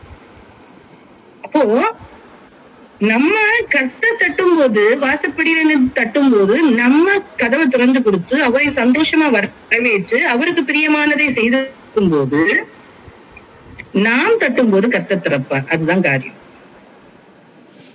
சரியா? நாம் தட்டும் போது கர்த்தர் திறக்கணும்னா நம்ம முதல்ல திறந்து கொடுத்துருக்கணும் நம்முடைய இருதயத்தை. நம்முடைய இருதயத்தை திறந்து கொடுக்கறது மாத்திரமல்ல, நான் சொன்னேன் அவருக்கு பிரியமானதை செய்யும். அவருக்கு பிரியமானதை செய்ய, அவரை துக்கப்படுத்திக்கிட்டே இருக்கக்கூடாது. நான் உள்ள கூப்பிட்டு வச்சுக்கிட்டு துக்கப்படுத்துகிற காரியத்தை நம்ம செய்யக்கூடாது. அப்படி செய்யும் போது நாம் தட்டும் போது அவர் திறப்பார் இல்லையா? நாம் கர்த்தரிடத்தில் திரும்பினால் அவர் நம்மிடத்தில் திரும்புவார். நாம் கர்த்தரோடு இருக்கிறோமா? கர்த்தர் நம்மோடு இருக்கிறாரா? இது ஒரு கொஸ்டின் நமக்கு வந்துச்சுன்னா ஆன்சர் என்ன தெரியுமா? நாம் கர்த்தரோடு இருந்தால் கர்த்தர் நம்மோடு இருப்பார். 2 நாளாகவும் 15:2 நினைக்கிறேன். அதை பார்த்தோம்னா தெரியும். நாம் கர்த்தரோடு இருப்போமானால் கர்த்தர் நம்மோடு இருப்பார். அதுதான் ஆன்சர். கர்த்தர் என் கூட இருக்கிறாரா அப்படின்னு ஒரு கொஸ்டின் வந்துச்சாலே நம்ம என்ன கேட்கணும்? நான் கர்த்தர் கூட இருக்கிறேனா? நம்மளே நிதானித்து பார்க்கணும். நான் கர்த்தர் கூட இருந்தேன்னா கர்த்தர் என் கூட கண்டிப்பா இருப்பார். கர்த்தர் என் கூட நான் ஈஸி ஆன்சர். Easy answer. நம்ம நிறைய நேரத்துல நம்ம கொஸ்டின், ஆண்டவர் என் கூட இருக்கிறாரா, எனக்கு செய்யறாரா, சைலண்டா இருக்கிறாரே. நான் கர்த்தர் கூட இருக்கிறேனானால் கர்த்தர் என் கூட இருக்கிறார். அவர் சைலண்டா இருந்து ஒர்க் பண்ணிட்டே இருப்பார். கண்டிப்பா அவர் ஒர்க் பண்ணிட்டே இருப்பார். அந்த நிச்சயம் நமக்கு இருக்கணும். சரியா? இதை நம்ம பார்த்துக்கலாம். இன்னொரு காரியம் நான் சொல்றேன். இதுல பிலிப்பியர் 3 அதிகாரம் 17 முதல் 25 வரைக்கும் உள்ள வசனங்கள். பிலிப்பியர் 3 அதிகாரம் 17 முதல் 21 வரைக்கும் உள்ள வசனங்கள். இந்த வசனத்தை பாத்தீங்கன்னா பிலிப்பிய திருச்சபை மக்களுக்கு யார் எழுதுறா? பவுல் எழுதுறாரு. பிலிப்பிய திருச்சபை மக்களுக்கு. இப்போ நம்மளும் இன்னைக்கு ஒரு திருச்சபைக்குள்ளால இருக்கிறோம். அந்த மக்களுக்கு எழுதுறாரு. எப்படி எழுதுறாரு? ஒரு கூட்டம் மக்கள் இருக்கிறாங்க. அந்த மக்களுடைய முடிவு அழிவு. இல்லையா? என்ன எழுதியிருக்கு? அந்த ஒரு கூட்ட மக்கள் இருக்கிறாங்க, அவங்களுடைய முடிவு அழிவு. அவர்களுடைய தேவன் வயறு, அவருடைய தேவன் வயறு, அவருடைய மகிமை அவர்களுடைய லட்சையே.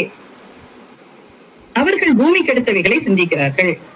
இப்போ ஒரு கூட்ட ஜனங்கள் இருக்கிறாங்க, அந்த கூட்ட ஜனங்களுடைய நிலைமை எப்படி இருக்குன்னா, அவங்களுடைய தேவன் வயறு. நமக்கு தேவன் அப்படின்னா அவர் தான் முதலானவர், அப்படிதானே? தேவன் தான் முக்கியமானவர். ஆனா அவங்களுடைய தேவன் எது? வயறு. வயறுனா வயறு நிரம்ப நம்ம என்ன செய்யணும்? நம்ம இஷ்டத்துக்கு சாப்பிடணும், இஷ்டத்துக்கு இருக்கணும். சாப்பாடுல விழுந்தவர்கள் தான் நிறைய பேர்ல. ஆதாம், யாக்கோபு, ஏசா எல்லாருமே அந்த சாப்பாடு விஷயத்துல விழுந்தவர்கள் தான் இல்லையா? அப்போ இவங்க உலக பிரகாரமான காரியங்களுக்கு முக்கியத்துவம் கொடுத்து நான் திருப்தியா சாப்பிட்டு இந்த உலகத்துல நல்லா வாழணும். இன்னைக்கு ஆசீர்வதிக்கப்பட்டவர்கள் அப்படின்னு சொல்ற கூட்டத்துல இருக்கிறது யாரு தெரியுமா? நம்மவே சரிதான். நம்மளே என்ன தெரியுமா சொல்லுவோம்? நல்ல சொத்துக்களோடு, நல்ல சுகத்தோடு, என் பிள்ளைகள் நல்லா படிச்சு, என் பிள்ளைகள் எல்லாரும் டாக்டர்ஸ், இன்ஜினியர்ஸ் அப்படின்னு சொன்னா நம்ம என்ன செய்யறோம்? அவங்க நல்ல ஆசீர்வாதமா இருக்கிறாங்க நம்ம வாயாலே நம்ம சொல்ற நாட்கள் உண்டு. அந்த பிள்ளைகள் ஆண்டவரை அறிஞ்சிருக்காங்களா அப்படிங்கிறது அடுத்ததுதான் நம்ம பார்ப்போம். அடுத்ததான் அவங்க பார்ப்போம். ஆனா இங்க என்ன சொல்லியிருக்குன்னா, இந்த மேன்மைகள் எல்லாம் இல்ல. அது மாதிரி அடுத்தது சொல்லியிருக்கு, அவர்களுடைய மகிமை அவர்களுடைய லட்சியே. அவங்க எதை மேன்மையா நினைக்கிறாங்க? ஏன் இஷ்டப்படி நான் வாழலாம், நான் நினைச்சத நான் செய்யலாம், அப்படிப்பட்ட தாட் அவங்களுக்குள்ளால இருக்கும்போது அதுதான் அது மகிமைன்னு நினைக்கிறாங்க, அதான் பெருசுன்னு நினைக்கிறாங்க. பூமிக்கு அடுத்தவைகளையே சிந்திக்கிறார்கள், பூமிக்குரிய காரியங்களையே சிந்திச்சு கொண்டிருக்கிறாங்க. இப்படி ஒரு கூட்டம். அடுத்த ஒரு கூட்டம், நம்முடைய குடியிருப்போ பரலோகத்தில் இருக்கிறது. நம்முடைய குடியிருப்போ பரலோகத்தில் இருக்கு. அங்கே இருந்து கர்த்தராகிய இயேசு கிறிஸ்து என்னும் ரட்சகர் வர எதிர்பார்த்து கொண்டிருக்கிறோம் இல்லையா? ரட்சகர் வர எதிர்பார்த்து காத்து கொண்டிருக்கிறோம். இப்படி ஒரு கூட்டம் இருக்கா? இந்த கூட்டம் நமக்கு இப்ப ஒரு லிஸ்ட் கொடுத்து 2 விதமான கூட்டம் இல்லையா? ஒரு கூட்டம் பூமிக்கு எடுத்த காரியத்தை சிந்திக்கிறாங்க, இன்னொரு கூட்டம் எப்ப இயேசு வருவாருன்னு காத்து கொண்டிருக்காங்க. இந்த சிந்தையோடு எத்தனை பேர் நம்ம இருக்கிறோம்? ஃபார் எக்ஸாம்பிள் நான் சொல்றேன், ஒரு அப்பாயின்மெண்ட் ஆர்டர் நம்ம பிள்ளைக்கு வரணும்னு வச்சுக்கோங்க.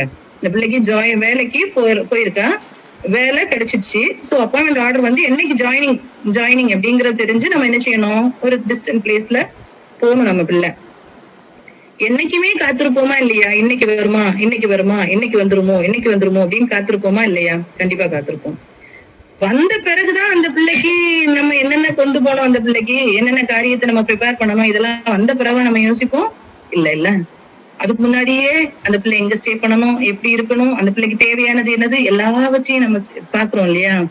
அதுதான் மாம்சத்தின் கிரியைகள் எல்லாம் அழித்து விடுகிற காரியங்கள், நம்ம செய்ய வேண்டிய காரியங்கள். பரலோகத்துக்கு போனோம்னா தடையா இருக்கிற காரியத்தை எல்லாம் அழித்து விடணும். அதுதான் என்னது? பரலோகத்தை வாஞ்சித்து இருக்கிற மக்கள். அந்த கூட்டத்துல நம்ம இருக்கிறோமா? இல்ல இங்க உள்ள காரியத்தையே போட்டு நம்ம என்ன செய்யறோம்? அதனாலேயே குடும்பத்துல சண்டைகளும் பிரச்சனைகளையும் வைத்துக் கொண்டு நம்ம இருக்கிறோம். எதுல முக்கியத்துவம் செலுத்தி கொண்டு இருக்கிறோம் இல்லையா? ஈஸியா கோபப்படுறோம் இல்லையா? ஈஸியா எரிச்சல் படுறோம்ல, ஈஸியா வைராக்கியம் வருது இல்ல? இதெல்லாம் நம்ம யோசிக்கணும். இதை விட மேன்மையானது என்னது? இந்த காரியங்கள். கர்த்தர் வர எதிர்பார்த்து காத்து கொண்டிருக்கிறோம். ஆனால் நமக்கு என்ன செய்யறோம்? நம்ம வரணும். சரியா? இதுக்குள்ள நம்ம வரணும். அதுக்கப்புறம் பாருங்க, அப்போ நம்ம இதுல இப்படி நிறைய காரியங்கள் எல்லாம் பார்த்தோம் இல்லையா? கலாத்தியர்ல இந்த மாதிரி காரியங்கள் எல்லாம் பாக்குறோம். ஆனா அப்ப நம்ம ஜெபிக்க கூடாதா? கண்டிப்பா ஜெபிக்கலாம். எப்படி சொல்லியிருக்கு தெரியுமா? பிலிப்பியர் 4ஆம் அதிகாரம் 6-7 அந்த வசனத்துல சொல்லியிருக்கு, நீங்கள் ஒன்றுக்கும் கவலைப்படாமல் எல்லாவற்றையும் குறித்து உங்கள் விண்ணப்பங்களை ஸ்தோத்திரத்தோட கூடிய ஜெபத்தினாலும் வேண்டுதல்னாலும் தேவனுக்கு தெரியப்படுத்துங்கள். அப்பொழுது எல்லா புத்திக்கும் மேலான தேவ சமாதானம் உங்கள் இருதயங்களையும் உங்கள் சிந்தைகளையும் கிறிஸ்து இயேசுக்குள்ளாக காத்துக்கொள்ளும். அப்ப நம்ம ஜெபிக்க கூடாதான்னு கேட்டா ஜெபிக்கலாம். நம்முடைய தேவைகளை நம்ம தேவன் கிட்ட நம்ம தான் சொல்லணும். நம்முடைய தேவைகளை நம்ம சொல்லணும். எப்படி சொல்லணும்? ஸ்தோத்திரத்தை சொல்லி கொடுத்தேன்ல, பிரைஸ். இதெல்லாம் செஞ்ச தேவன் இதையும் செய்ய முடியும். எது எனக்கு தேவைன்னு உங்களுக்கு தெரியும் ஆண்டவரே, அதை நீங்க செய்யுங்க அப்படின்னு சொல்லிட்டு நம்ம ஒப்பு கொடுத்து நம்ம ஜெபிப்போமானால் அந்த ஜெபம், அடுத்த வசனம் என்ன சொல்லுது? அப்பொழுது எல்லா புத்திக்கும் மேலான தேவ சமாதானம் நிரப்பும். அது உடனே எல்லாம் நிறைவேறும் சொல்லல. நான் அப்படி ஜெபிக்கிற ஜெபம் எல்லாமே நிறைவேறும்னு சொல்லல. அப்பொழுது எல்லா புத்திக்கும் மேலான தேவ சமாதானம் உங்கள் இருதயங்களையும் உங்கள் சிந்தைகளையும் கிறிஸ்து இயேசுக்குள்ளாக காத்துக்கொள்ளும். நமக்கு சமாதானமான ஒரு இருதயம் கிடைக்கும். நம்ம சிந்தை தான் ரொம்ப முக்கியம். நம்ம சிந்தையில தான் முதல்ல பிசாசு போராடுவோம். அந்த சிந்தை ஒரு நல்ல ஒரு சிந்தனையா என்ன செய்யும்? கர்த்தருக்குள்ளால, இயேசுக்குள்ளால நம்மளை காத்துக் கொள்ளுகிற ஒரு சிந்தனையா இருக்கும். அதுக்கப்புறம் உள்ள வசனங்கள் உண்மையுள்ள விளைவுகளோ ஒழுக்கம் விளைவுகளோ இது எல்லாத்தையுமே நீங்க சிந்தித்துக் கொண்டிருங்கள், நல்ல காரியங்களை சிந்தித்துக் கொண்டிருங்கள். இல்ல, அன்புள்ளவைகள், நித்தியத்தை உள்ள புண்ணியம் இது, புகழ் இது, இவைகளையே சிந்தித்துக் கொண்டிருங்கள். நம்முடைய சிந்தனையை காத்துக் கொள்கிறது ரொம்ப முக்கியம். சரியா? அது ஒரு பெரிய காரியம். சிந்தனை தான் பெரிய ஒரு தவறுக்கு நேராக நம்ம நடத்துகிறதும், ஆண்டோடைய பாதைக்கு நேராக நடத்துகிறதும் சிந்தனை தான். சிந்தனையை தான் முதல்ல பிசாசு பிடிப்பான். அந்த மாதிரி 1 பேதுரு 5:7 இந்த வசனத்துல நம்ம பார்த்தோம்னா சொல்லியிருக்கோம், நம்ம எதுவுமே கவலைப்பட வேண்டாம், ஆண்டவர்கிட்ட நம்ம என்ன செய்யணும்? சப்மிட் பண்ணா போதும். ஆண்டவர்கிட்ட நம்ம சப்மிட் பண்ணா போதும். அவர் உங்களை விசாரிக்கிறவரானபடியால் உங்கள் கவலைகளை எல்லாம் அவர் மேல் வைத்து விடுங்கள். அப்ப நம்ம கவலைகள் இருந்து ஆண்டவர்கிட்ட கேட்க கூடாதானா? எல்லாம் கேட்கலாம், எல்லாத்தையும் அவர்கிட்ட வச்சிருங்க. ஒரு அண்ணாள் எப்படி ஜெபம் பண்ணிட்டு சந்தோஷமா வெளியே வந்தாங்களோ அதே மாதிரி என்ன செய்யணும்? நம்ம சந்தோஷமா வெளியே வரணும். சரியா? அது மாதிரி மத்தேயு 6ஆம் அதிகாரம் 25 அந்த போர்ஷன்ஸ் நீங்க ரீட் பண்ணி பாத்தீங்கன்னா தெரியும். எதுக்குமே நம்ம என்ன செய்ய வேண்டாம், கவலைப்படாதபடிக்கு நம்ம என்ன செய்யணும்? வாழ முடியும் அப்படின்னு சொல்லிட்டு சொல்லப்பட்டிருக்கு. எப்போ நம்முடைய நம்பிக்கை கர்த்தர் மேல இருக்குமானால் நம்ம என்ன செய்ய முடியும்? அப்படி நம்ம வாழ முடியும் அப்படின்னு சொல்லிட்டு சொல்லப்பட்டிருக்கு. சரியா? அப்ப எந்த காரியத்துக்கும் நம்ம கவலைப்பட வேண்டாம். கர்த்தர் நம்முடைய காரியத்தை பார்த்துக் கொள்வார். ஸ்தோத்திரத்தோட இடத்துல தெரியப்படுத்தினால் மாத்திரம் போதும். எப்போ எங்க எதை கொடுக்கணும்னு கர்த்தருக்கு நல்லா தெரியும். சரியா? அடுத்தது கடைசியா ஈல்டுனா என்ன? சப்மிட். ஈல்டிங் டு காட் அப்படின்னா சரண்டர் பண்ணும். அப்படியே நம்மள சரண்டர் பண்ணும். யார்கிட்ட நம்ம சரண்டர் பண்ண முடியும்? யார்கிட்ட சரண்டர் பண்ண முடியும்? நமக்கு கர்த்தர்கிட்ட நம்பிக்கை இருக்குமானால் நம்ம சரண்டர் பண்ண முடியும். நான் ஒரு வசனம் போடுறேன்ல, இது அந்த வசனம் தான் நான் சொல்ல வந்தேன். கவலைப்படுகிறதுனால் உங்களில் எவன் தன் சரீர அளவோடு ஒரு முளத்தை கூட்டுவான்? கவலைப்படுறதுனால நம்ம எதை கூட்டிக்க முடியும்? எதுவுமே கூட்டிக்க வேண்டாம், கூட்டிக்க முடியாது. அது ரொம்ப முக்கியம். அதே மாதிரி எதற்காக கவலைப்படணும்னு ஒரு வசனம் இருக்கு, எபிரேயர் 2:4. எவ்வளவு பெரிய ரட்சிப்பை குறித்து கவலையற்றிருப்போமானால் தண்டனைக்கு எப்படி தப்பித்துக் கொள்வோம் அப்படின்னு ஒரு வசனம் இருக்கும். அடையாளங்களினாலும் அற்புதங்களினாலும் பலவித பலத்த செய்யினாலும் தம்முடைய சித்தத்தின்படி பகிர்ந்து கொடுத்த பரிசுத்தாவின் வரங்களினாலும் எல்லாமே எதுக்காக கர்த்தர் கொடுத்தாரு தெரியுமா? அடையாளங்கள் செய்யறாரு, அற்புதங்கள் செய்யறாரு, நிறைய காரியங்களை செய்யறாரு. எதுக்கு தெரியுமா? ரட்சிப்பை பெற்றுக்கொள்ளணும்னு. நம்ம அந்த சுகத்தை பெற்றுக்கொண்டு இஷ்டம் போல வாழ்றதுக்கு அல்ல, அற்புதத்தை பெற்றுக்கொண்டு இஷ்டம் போல வாழ்றதுக்கு இல்ல, வரங்களை பெற்றுக்கொண்டு இஷ்டம் போல வாழ்றதுக்கு இல்ல. எல்லாவற்றையும் கர்த்தர் கொடுக்கிறார்னா அதுக்கு மெயின் என்னது? ரட்சிப்பு. அந்த ரட்சிப்பை குறித்து கவலையற்றிருப்போமானால் நாம் தண்டனைக்கு அதுக்குதான் கவலைப்படணுமே தவிர இந்த காரியங்களுக்கு நம்ம என்ன செய்ய வேண்டாம், கவலைப்படவே வேண்டாம். இல்லையா? ஒண்ணும் இல்ல, நான் சொல்லுவேன், லாசரு ஒண்ணுமே இல்ல. இந்த நமக்கு இந்த பேசிக் தேவைன்னா உணவு, உடை, உறைவிடம், அது கூட இல்லாத லாசருவை கர்த்தர் என்ன செய்தாரு? நினைவு கூர்ந்தார். இல்லையா? நினைவு கூர்ந்தார். அப்ப நம்மளையும் கர்த்தர் என்ன செய்வார்? இந்த உலகத்துல நினைவு கூற முடியும். நம்ம கர்த்தருக்கு நம்ம நிக்க முடியும். வீணான காரியங்களுக்கு நம்ம கவலைப்பட வேண்டாம். இப்படிப்பட்ட ரட்சிப்பை குறித்த காரியத்துக்காக நம்ம கவலைப்படணும். சரி, டைம் ஆயிடுச்சு. எப்போ நான் தேவனிடத்துல சப்மிட் பண்ணுவோம்னா உண்மையிலே அவரை விசுவாசிச்சாதான் நம்ம சப்மிட் பண்ணுவோம். அவரை அறிந்து கொண்ட எப்ப நம்ம விசுவாசிக்க முடியும்? ஃபார் எக்ஸாம்பிள் நான் ஒரு காரியம் சொல்றேன். நம்ம இப்போ ஒரு பெரிய ஒரு ப்ரோக்ராம் நடத்தணும்னு வச்சுக்கோங்க. நம்ம கிட்ட ஒரு பொறுப்பை தந்திருக்காங்க, ஒரு ப்ரோக்ராம் நடத்தணும். நம்ம இந்த பொறுப்பை எல்லாமே நம்ம செய்ய முடியுமான்னு கேட்டா நம்ம செய்ய முடியாது. சோ நம்ம என்ன பண்ணுவோம்னா அந்த ஜாபை ஸ்பிளிட் பண்ணி கொடுப்போம். நீங்க இதை பண்ணுங்க, நீங்க இதை பண்ணுங்க அப்படின்னு சொல்லிட்டு ஸ்பிளிட் பண்ணி கொடுப்போம். யார்கிட்ட முக்கியமான பொறுப்பை கொடுப்போம்? அந்த பிள்ளையால இந்த ஒர்க்க கரெக்டா செய்ய முடியும் அப்படிங்கிற ஒரு தாட் நமக்குள்ளால இருக்கும்போது, அந்த பிள்ளையை நம்ம அறிந்து கொள்ளும் போது அந்த ஒர்க்க அந்த பிள்ளைகிட்ட சப்மிட் பண்ணுவோம். இல்லையா? ஈல்டிங் எப்படின்னா நம்ம கர்த்தர்கிட்ட நம்மள சப்மிட் பண்றது. எப்ப நம்ம சப்மிட் பண்ணுவோம் தெரியுமா? உண்மையா கர்த்தர் என்ன நடத்த முடியும் அப்படிங்கிற நம்பிக்கை நமக்குள்ளால இருக்குமானால் நம்ம சப்மிட் பண்ணுவோம். இல்லைன்னா சப்மிட் பண்ண மாட்டோம். சொல்லுவோம் நம்ம சப்மிட் பண்றோம்னு, ஆனா என்ன செய்ய மாட்டோம்? சப்மிட் பண்ண மாட்டோம். நம்ம சொல்லலாம் நம்ம சப்மிட் பண்றோம்னு, ஆனா சப்மிட் பண்ண மாட்டோம் உண்மையிலேயே. அதுதான் அந்த பாரம். நம்முடைய இருதயம் அந்த ஹெவியா இருக்கும் தெரியுமா? ஹெவியா இருக்கும்ல, நம்முடைய பாரத்தை குறித்த ஹெவினஸ். இல்லையா? கர்த்தருடைய பாரத்தை நாம் ஏற்றுக்கொள்ளுகிற ஒரு காரியம் இருக்கு, அது வேற பாரம். அது கர்த்தரை தான் சொல்றாரு, உங்க பாரத்தை என்கிட்ட வச்சிருங்க, என்னுடைய பாரத்தை நீங்க ஏற்றுக்கொள்ளுங்க. அது கடினமானது அல்ல, கஷ்டமா இருக்காது, பாரமா இருக்காது. ஏன்னா நம்ம கர்த்தர் ஆண்டவர் பாரம் கொள்ளுகிறது ஆத்துமாக்களை குறித்து மாத்திரம்தான். ஆத்துமாக்களை குறித்து பாரம் கொள்ளுவாரானால் நாம் நமக்கு தெரிந்த சத்தியத்தை மற்றவர்களுக்கு சொல்லிக் கொடுக்க வேண்டும். ரட்சிப்பு கர்த்தருடையது, அவர் தான் ரட்சிக்கணும். நமக்கு சொல்லிக் கொடுக்கறதா நம்மளோட வேலை. நம்ம என்ன செய்யணும்? சொல்லிக் கொடுக்கணும், காரியங்களை சொல்லிக் கொடுக்கணும். சரியா? அப்போ நம்ம யாருடைய ஆண்டவருடைய குணங்களை அறிய நான் சொன்னேன், பிரேசிங்ல நம்ம அறியணும், ஆண்டவர் அறியணும், எவ்வளவு பெரிய தேவனாக்கும் அப்படின்னு நம்ம அறிந்தோமானால் அவரை தாண்டி எந்த ஒரு காரியமும் என்னுடைய வாழ்க்கையில நடக்க போறது இல்லை அப்படிங்கறத நம்ம உண்மையா விசுவாசிப்போமானால் நம்ம சப்மிட் பண்ணுவோம். இல்லைன்னா சப்மிட் பண்ண மாட்டோம். இதான் நம்முடைய நாம் தேவனை அறிய நம்மளால என்ன செய்ய முடியும்? சப்மிட் பண்ண முடியும். அப்படி நம்ம சப்மிட் பண்ணி ஒரு லைஃப் வாழ்வாங்க. இதுதான் பிரைஸ் பண்ணணும், ரிப்பன் பண்ணணும், ஆண்டவர் கிட்ட கேட்கணும். எந்த காரியத்தை கேட்கணும்? ஸ்பிரிச்சுவல் திங்ஸ் ஆண்டவர் கிட்ட கேட்கணும். கேட்கும் போது கர்த்தர் என்ன செய்வாரு? அடுத்து நம்மள சப்மிட் பண்ணி ஒரு வாழ்க்கை வாழும் போது நமக்கு தேவையான காரியங்களை கர்த்தர் இந்த உலகத்துல வாழுகிறதுக்கு எது தேவையோ கர்த்தர் என்ன செய்வார்? நமக்கு தருவாங்க. சரியா? யோவான் 2:25 நித்திய ஜீவனை அளிப்பேன் என்பதே கர்த்தர் நமக்கு தந்த வாக்குத்தத்தம்.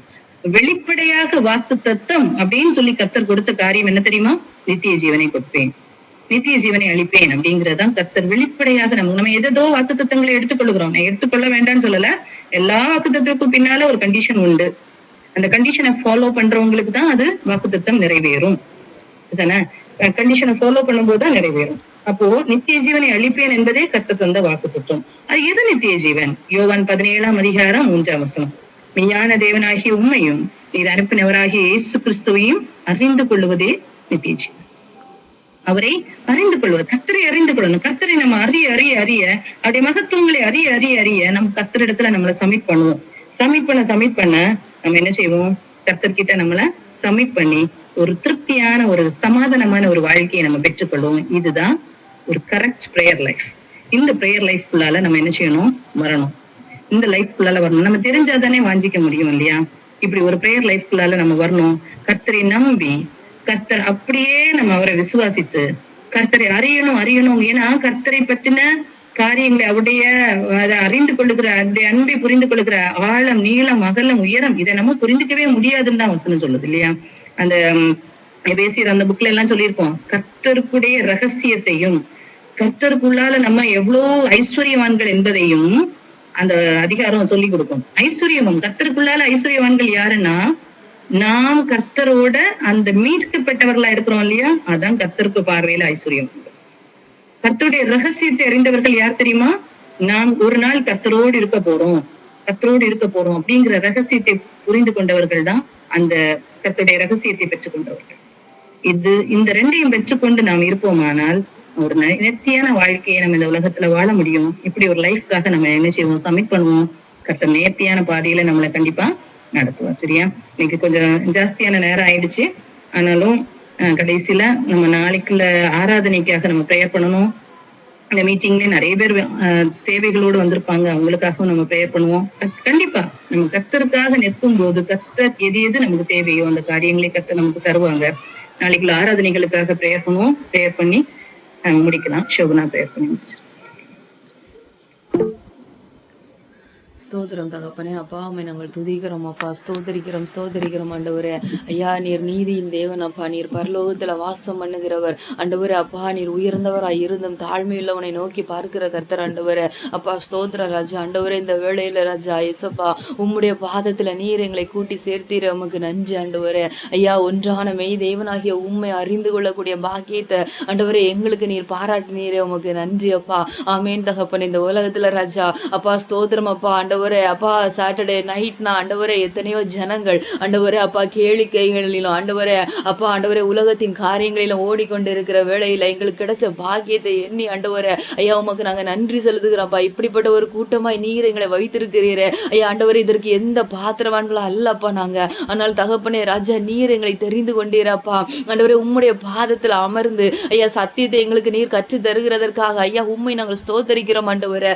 அப்பா உமக்கு நன்றி ஆண்டவரே. உம்முடைய வேதத்தின் மகத்துவங்களை ஐயா ஆண்டவரே நாங்கள் அறிந்து கொள்ள என் தேவன் யார் என்பதை அப்பா ஆண்டவரே ருசித்து பார்க்கும் பொழுது ஆண்டவரே ஐயா ஸ்தோத்திரம் அப்பா ஆண்டவரே. தேனிலும் மதுரமான எங்கள் இயேசுவின் நாமம் அப்பா ஆண்டவரே. இயேசப்பா எங்களோட கூட இடைபடுகிற தயவுக்காக நன்றி ஆண்டவரே. ஐயா உம்மை நாங்கள் ஸ்தோத்தரிக்கிறோம், உம்மை துதிக்கிறோம் ஆண்டவரே.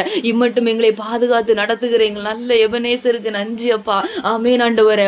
ஆமேன் இயேசப்பா. இந்த வருடத்துல ஐயா முதலாவது சனிக்கிழமை அப்பா இந்த பிரேயர்ல எங்களை நீர் இணைத்து வந்தீரப்பா ஆண்டவரே. ஆண்டவரே அப்ப எங்களுடைய அப்பா சித்தத்தினால் அல்ல ராஜா, ஆண்டவரே நீர் எல்லாவற்றையும் நேர்த்தியாய் திட்டம் பண்ணி செய்து முடித்து கொண்டு இருக்கிறீர் ஆண்டவரே. ஐயா பரிசுத்த ஆவியானவரே உமக்கு நன்றி அப்பா. ஹல்லேலூயா ஆண்டவரே, ஹல்லேலூயா. இந்த வெளியில தகப்பனே ஏசப்பா நீர் எங்களுக்காய் திறந்து தந்த இந்த வாசலுக்காக ஸ்தோத்திரம் ஆண்டவரே. அப்பா உமக்கு நன்றி அப்பா. ஹல்லேலூயா ஆமென் ஆண்டவரே. அப்பா நாங்கள் கேட்டுக்கொண்ட ஒவ்வொரு சத்தியங்களுக்காகவுமே நாங்கள் ஸ்தோத்தரிக்கிறோம் ஆண்டவரே. ராஜா உண்மை நாங்கள் அப்பா மகத்துவங்களை எண்ணி நாங்கள் துதிக்கணும்ப்பா ஆண்டவரே. இந்த நாளில இருந்து எங்கள் வாழ்க்கையில் ஐயா ஜெபங்களை அப்பா மாற்றுங்கப்பா.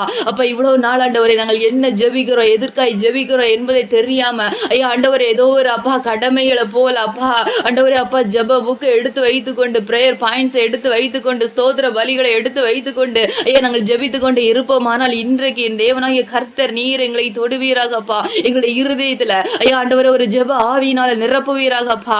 அம்மையின் ஆண்டவரே ஐயா ஸ்தோத்திரம் அப்பா. அப்பா ஒரு தகப்பனிடத்துல பேசுகிறது போல, ஒரு தாயினிடத்துல பேசுகிறது போல, ஒரு சிநேகிதனிடத்துல பேசுகிறது போல ஐயா உம்முடைய பாதத்துல வந்து ஆண்டவரே ஸ்தோத்திரம்ப்பா. ஆண்டவரே என்னையும் கூட்டிட்டு வந்துறேன்னு சொல்லி ஆண்டவரே அப்பா நீர் எத்தனை பெரியவர் என்று சொல்லி உண்மை துதிக்க கூடிய ஆண்டவரே உண்மையா இருதயத்தோட அப்பா முழு இருதயத்தோட உண்மை அப்பா ஸ்தோத்தரிக்க கூடிய கிருபைகளை எங்க ஒவ்வொருவருக்கும் தாங்கப்பா. அப்பா நன்றி ஆண்டவரே. அப்பா வேசப்பா வேதத்தின் காரியங்களை நாங்கள் வாசிக்கும் பொழுது அப்பா நீர் செய்த அதிசயங்களை மகத்துவங்களை நாங்கள் வாசிக்கும் பொழுது தியானிக்கும் பொழுது கேட்கும் பொழுது ஆண்டவரே அது வெறும் வார்த்தைகளாக அல்லப்பா ஆண்டவரே அப்பா அதை எங்கள் கண்களுக்கு முன்பதை நாங்கள் கொண்டு வந்து ராஜா நீர் எத்தனை அற்புதங்களையும் மகத்துவங்களையும் கிரியைகளையும் எங்க அப்பா ஆண்டவரே முற்பிதாக்களுடைய வாழ்க்கையில செய்திருக்கிறீர் என்பதை ஆண்டவரை உணர்ந்து ஆராதிக்க எங்களுக்கு கிருபைகளை தாங்க ஐயா. ஆமென் ஆண்டவரே. அப்பா ஸ்தோத்திரம் அப்பா. ஹல்லேலூயா ஆமென் ஆண்டவரே. அப்பா ஸ்தோத்திர ராஜா ஆண்டவரே ஸ்தோத்திரம். வனாந்திரத்துல வழியை உருவாக்குகிற தேவன் நீர் என்பதை நாங்கள் வாசித்தோம். ஆண்டவரே அப்பா ஐயா எங்க வாழ்க்கையில இருக்கிற வனாந்திரத்துல ஐயா உம்மாலே ஒரு வழியை உண்டாக்க முடியும் என்கிற நம்பிக்கையும் நிச்சயமும் எங்களுக்கு வருமே ஆண்டவரே. அப்ப இப்படிப்பட்ட ஒரு ஐயா அனுபவத்தை எங்களுக்கு இந்த நாளில நீர் அப்பா தருவீராக. எங்களுடைய ஜெப வாழ்க்கையை நீர் மாற்றுவீராக ராஜா ஆண்டவரே ஸ்தோத்திரம் அப்பா. ஆமென் ஆண்டவரே. ஹல்லேலூயா ஆவியோடும் ஐயா ஆண்டவரே கருத்தோடும் விண்ணப்பம் பண்ண ஆண்டவரே அப்பா எங்களுக்கு இந்த நாளில நீர் கிருபை தருவீராக. அப்பா பரிசுத்த ஆவியானவரே உம்முடைய கண்ட்ரோல்ல நாங்க எங்களுக்கு ஜெபத்தை கொடுக்க எங்களுக்கு கிருபை தாங்கப்பா. பலன் தாங்க ஆண்டவரே. அப்பா ஸ்தோத்திர ஆண்டவரே. அப்பா நாங்க என்ன ஜெபிக்கணும்பா ஆண்டவரே நாங்க எதற்காக ஜெபிக்கணும்பா எங்களுக்கு சொல்லுங்க ஆண்டவரேன்னு சொல்லி உம்முடைய சத்தத்திற்காய் கேட்டு அப்பா ஆண்டவரே உம்முடைய சத்தத்திற்காய் காத்திருந்து ஆண்டவரே உம்மிடத்துல பதில் வருகிற வரைக்கும் உம்மை விடாது ஆண்டவரே ஸ்தோத்திரம் அப்பா. அந்த காரியத்திற்காய் நாங்கள் ஜெபிக்க என்றைக்கு எங்க வாழ்க்கை மாறுகிறதோ அப்பா அப்படிப்பட்ட ஒரு வாழ்க்கை வரும் பொழுது ராஜா ஆண்டவரே உம்முடைய பாரம் எங்களுடைய பாரமாய் மாறும் ஆண்டவரே. அப்பா ஸ்தோத்திரம் அப்பா. நாங்கள் எடுத்து வருகிற அப்பா பாயிண்ட்ஸுக்காக அல்லப்பா கர்த்தருடைய பாரத்தை வாங்கி நாங்கள் ஜெபிக்க கூடிய ஆண்டவரே அப்பா ஆத்தும பாரத்தை பார்த்து ஆண்டவரே அப்பா ஆண்டவரே உம்மிடத்துல வேண்டுதல் செய்கிற ஐயா ஆண்டவரே எங்கள் பரிசுத்த ஆவியானவர் நீர் எங்களை நிரப்புவீராக ராஜா. உமக்கு நன்றி ஆண்டவரே. அப்பா உம்மை துதிக்கவும் உம்மை புகழ்ந்து பாடவும் உம்முடைய மகத்துவங்களை தியானிக்கவும் நிதானிக்கவும் ஆராய்ந்து பார்க்கவும் ஐயா எங்களுக்கு நீர் அப்பா ஆண்டவரே அப்பா இந்த நாட்கள்ல நீர் அப்பா வழிகளை திறந்து தருவீராக அப்பா ஆண்டவரே. இந்த புது வருடத்துல அப்பா ஒரு புது தீர்மானங்களை எடுக்க கிருபைகளை தாங்கப்பா. சத்தியத்தை அறிந்து கொள்ளுங்கள் சத்தியம் உங்களை விடுதலை ஆக்கும் என்ற தேவாதி தேவனுக்கு நன்றி அப்பா. அப்பா எங்களையும் ஐயா சத்தியங்களை கற்றுக்கொள்ள வைத்துக் கொண்டு இருக்கிறீரே ஐயா. கேட்ட சத்தியங்கள் அப்பா விலகி போகாதபடிக்கு ஆண்டவரே அப்பா இதை நாங்க மெடிடேட் பண்ணவும் தகப்பனே ஆண்டவரே ஒவ்வொரு நாளும் அனுதினமா அப்பா ஆண்டவரே உங்களுடைய பாதத்துல அமர்ந்து ஐயா ஆண்டவரே நாங்கள் கற்றுக்கொள்ள தியானிக்க அதன்படி எங்க வாழ்க்கையை மாற்ற ஆண்டவரே எங்களுக்கு நீர் கிருபை செய்வீராக ராஜா ஆண்டவரே. பழைய பாவங்களையும் பழைய வாழ்க்கையும் என் தேவனாலே மாற்ற முடியுமே ஆண்டவரே ஐயா. இன்றைக்கு அப்பா நாங்கள் சப்மிட் பண்றோம்ப்பா என் தேவனே ஐயா உம்முடைய சத்தியத்திற்கு நாங்கள் ஒப்பு கொடுக்கிறோம்ப்பா. ஏசப்பாவுடைய பரிசுத்தம் உள்ள நாமம் ஆமென் ஆண்டவரே. உம்முடைய வார்த்தை உண்மை அல்லவா ஆமென் ஆண்டவரே. நீர் சொல்லி இருக்கிறீரே நான் உங்களை பரிசுத்தமாக்குகிற கர்த்தர் என்று சொல்லி இருக்கிறீர் ஐயா ஆண்டவரே. இந்த நாளில கர்த்தாதி கர்த்தர் நீர் எங்களை பரிசுத்தமாக்குவீராக. உண்மையாய் சத்தியத்தை கேட்டு ஒப்பு கொடுக்கிற எங்க ஒவ்வொருவருடைய இருதயத்தையும்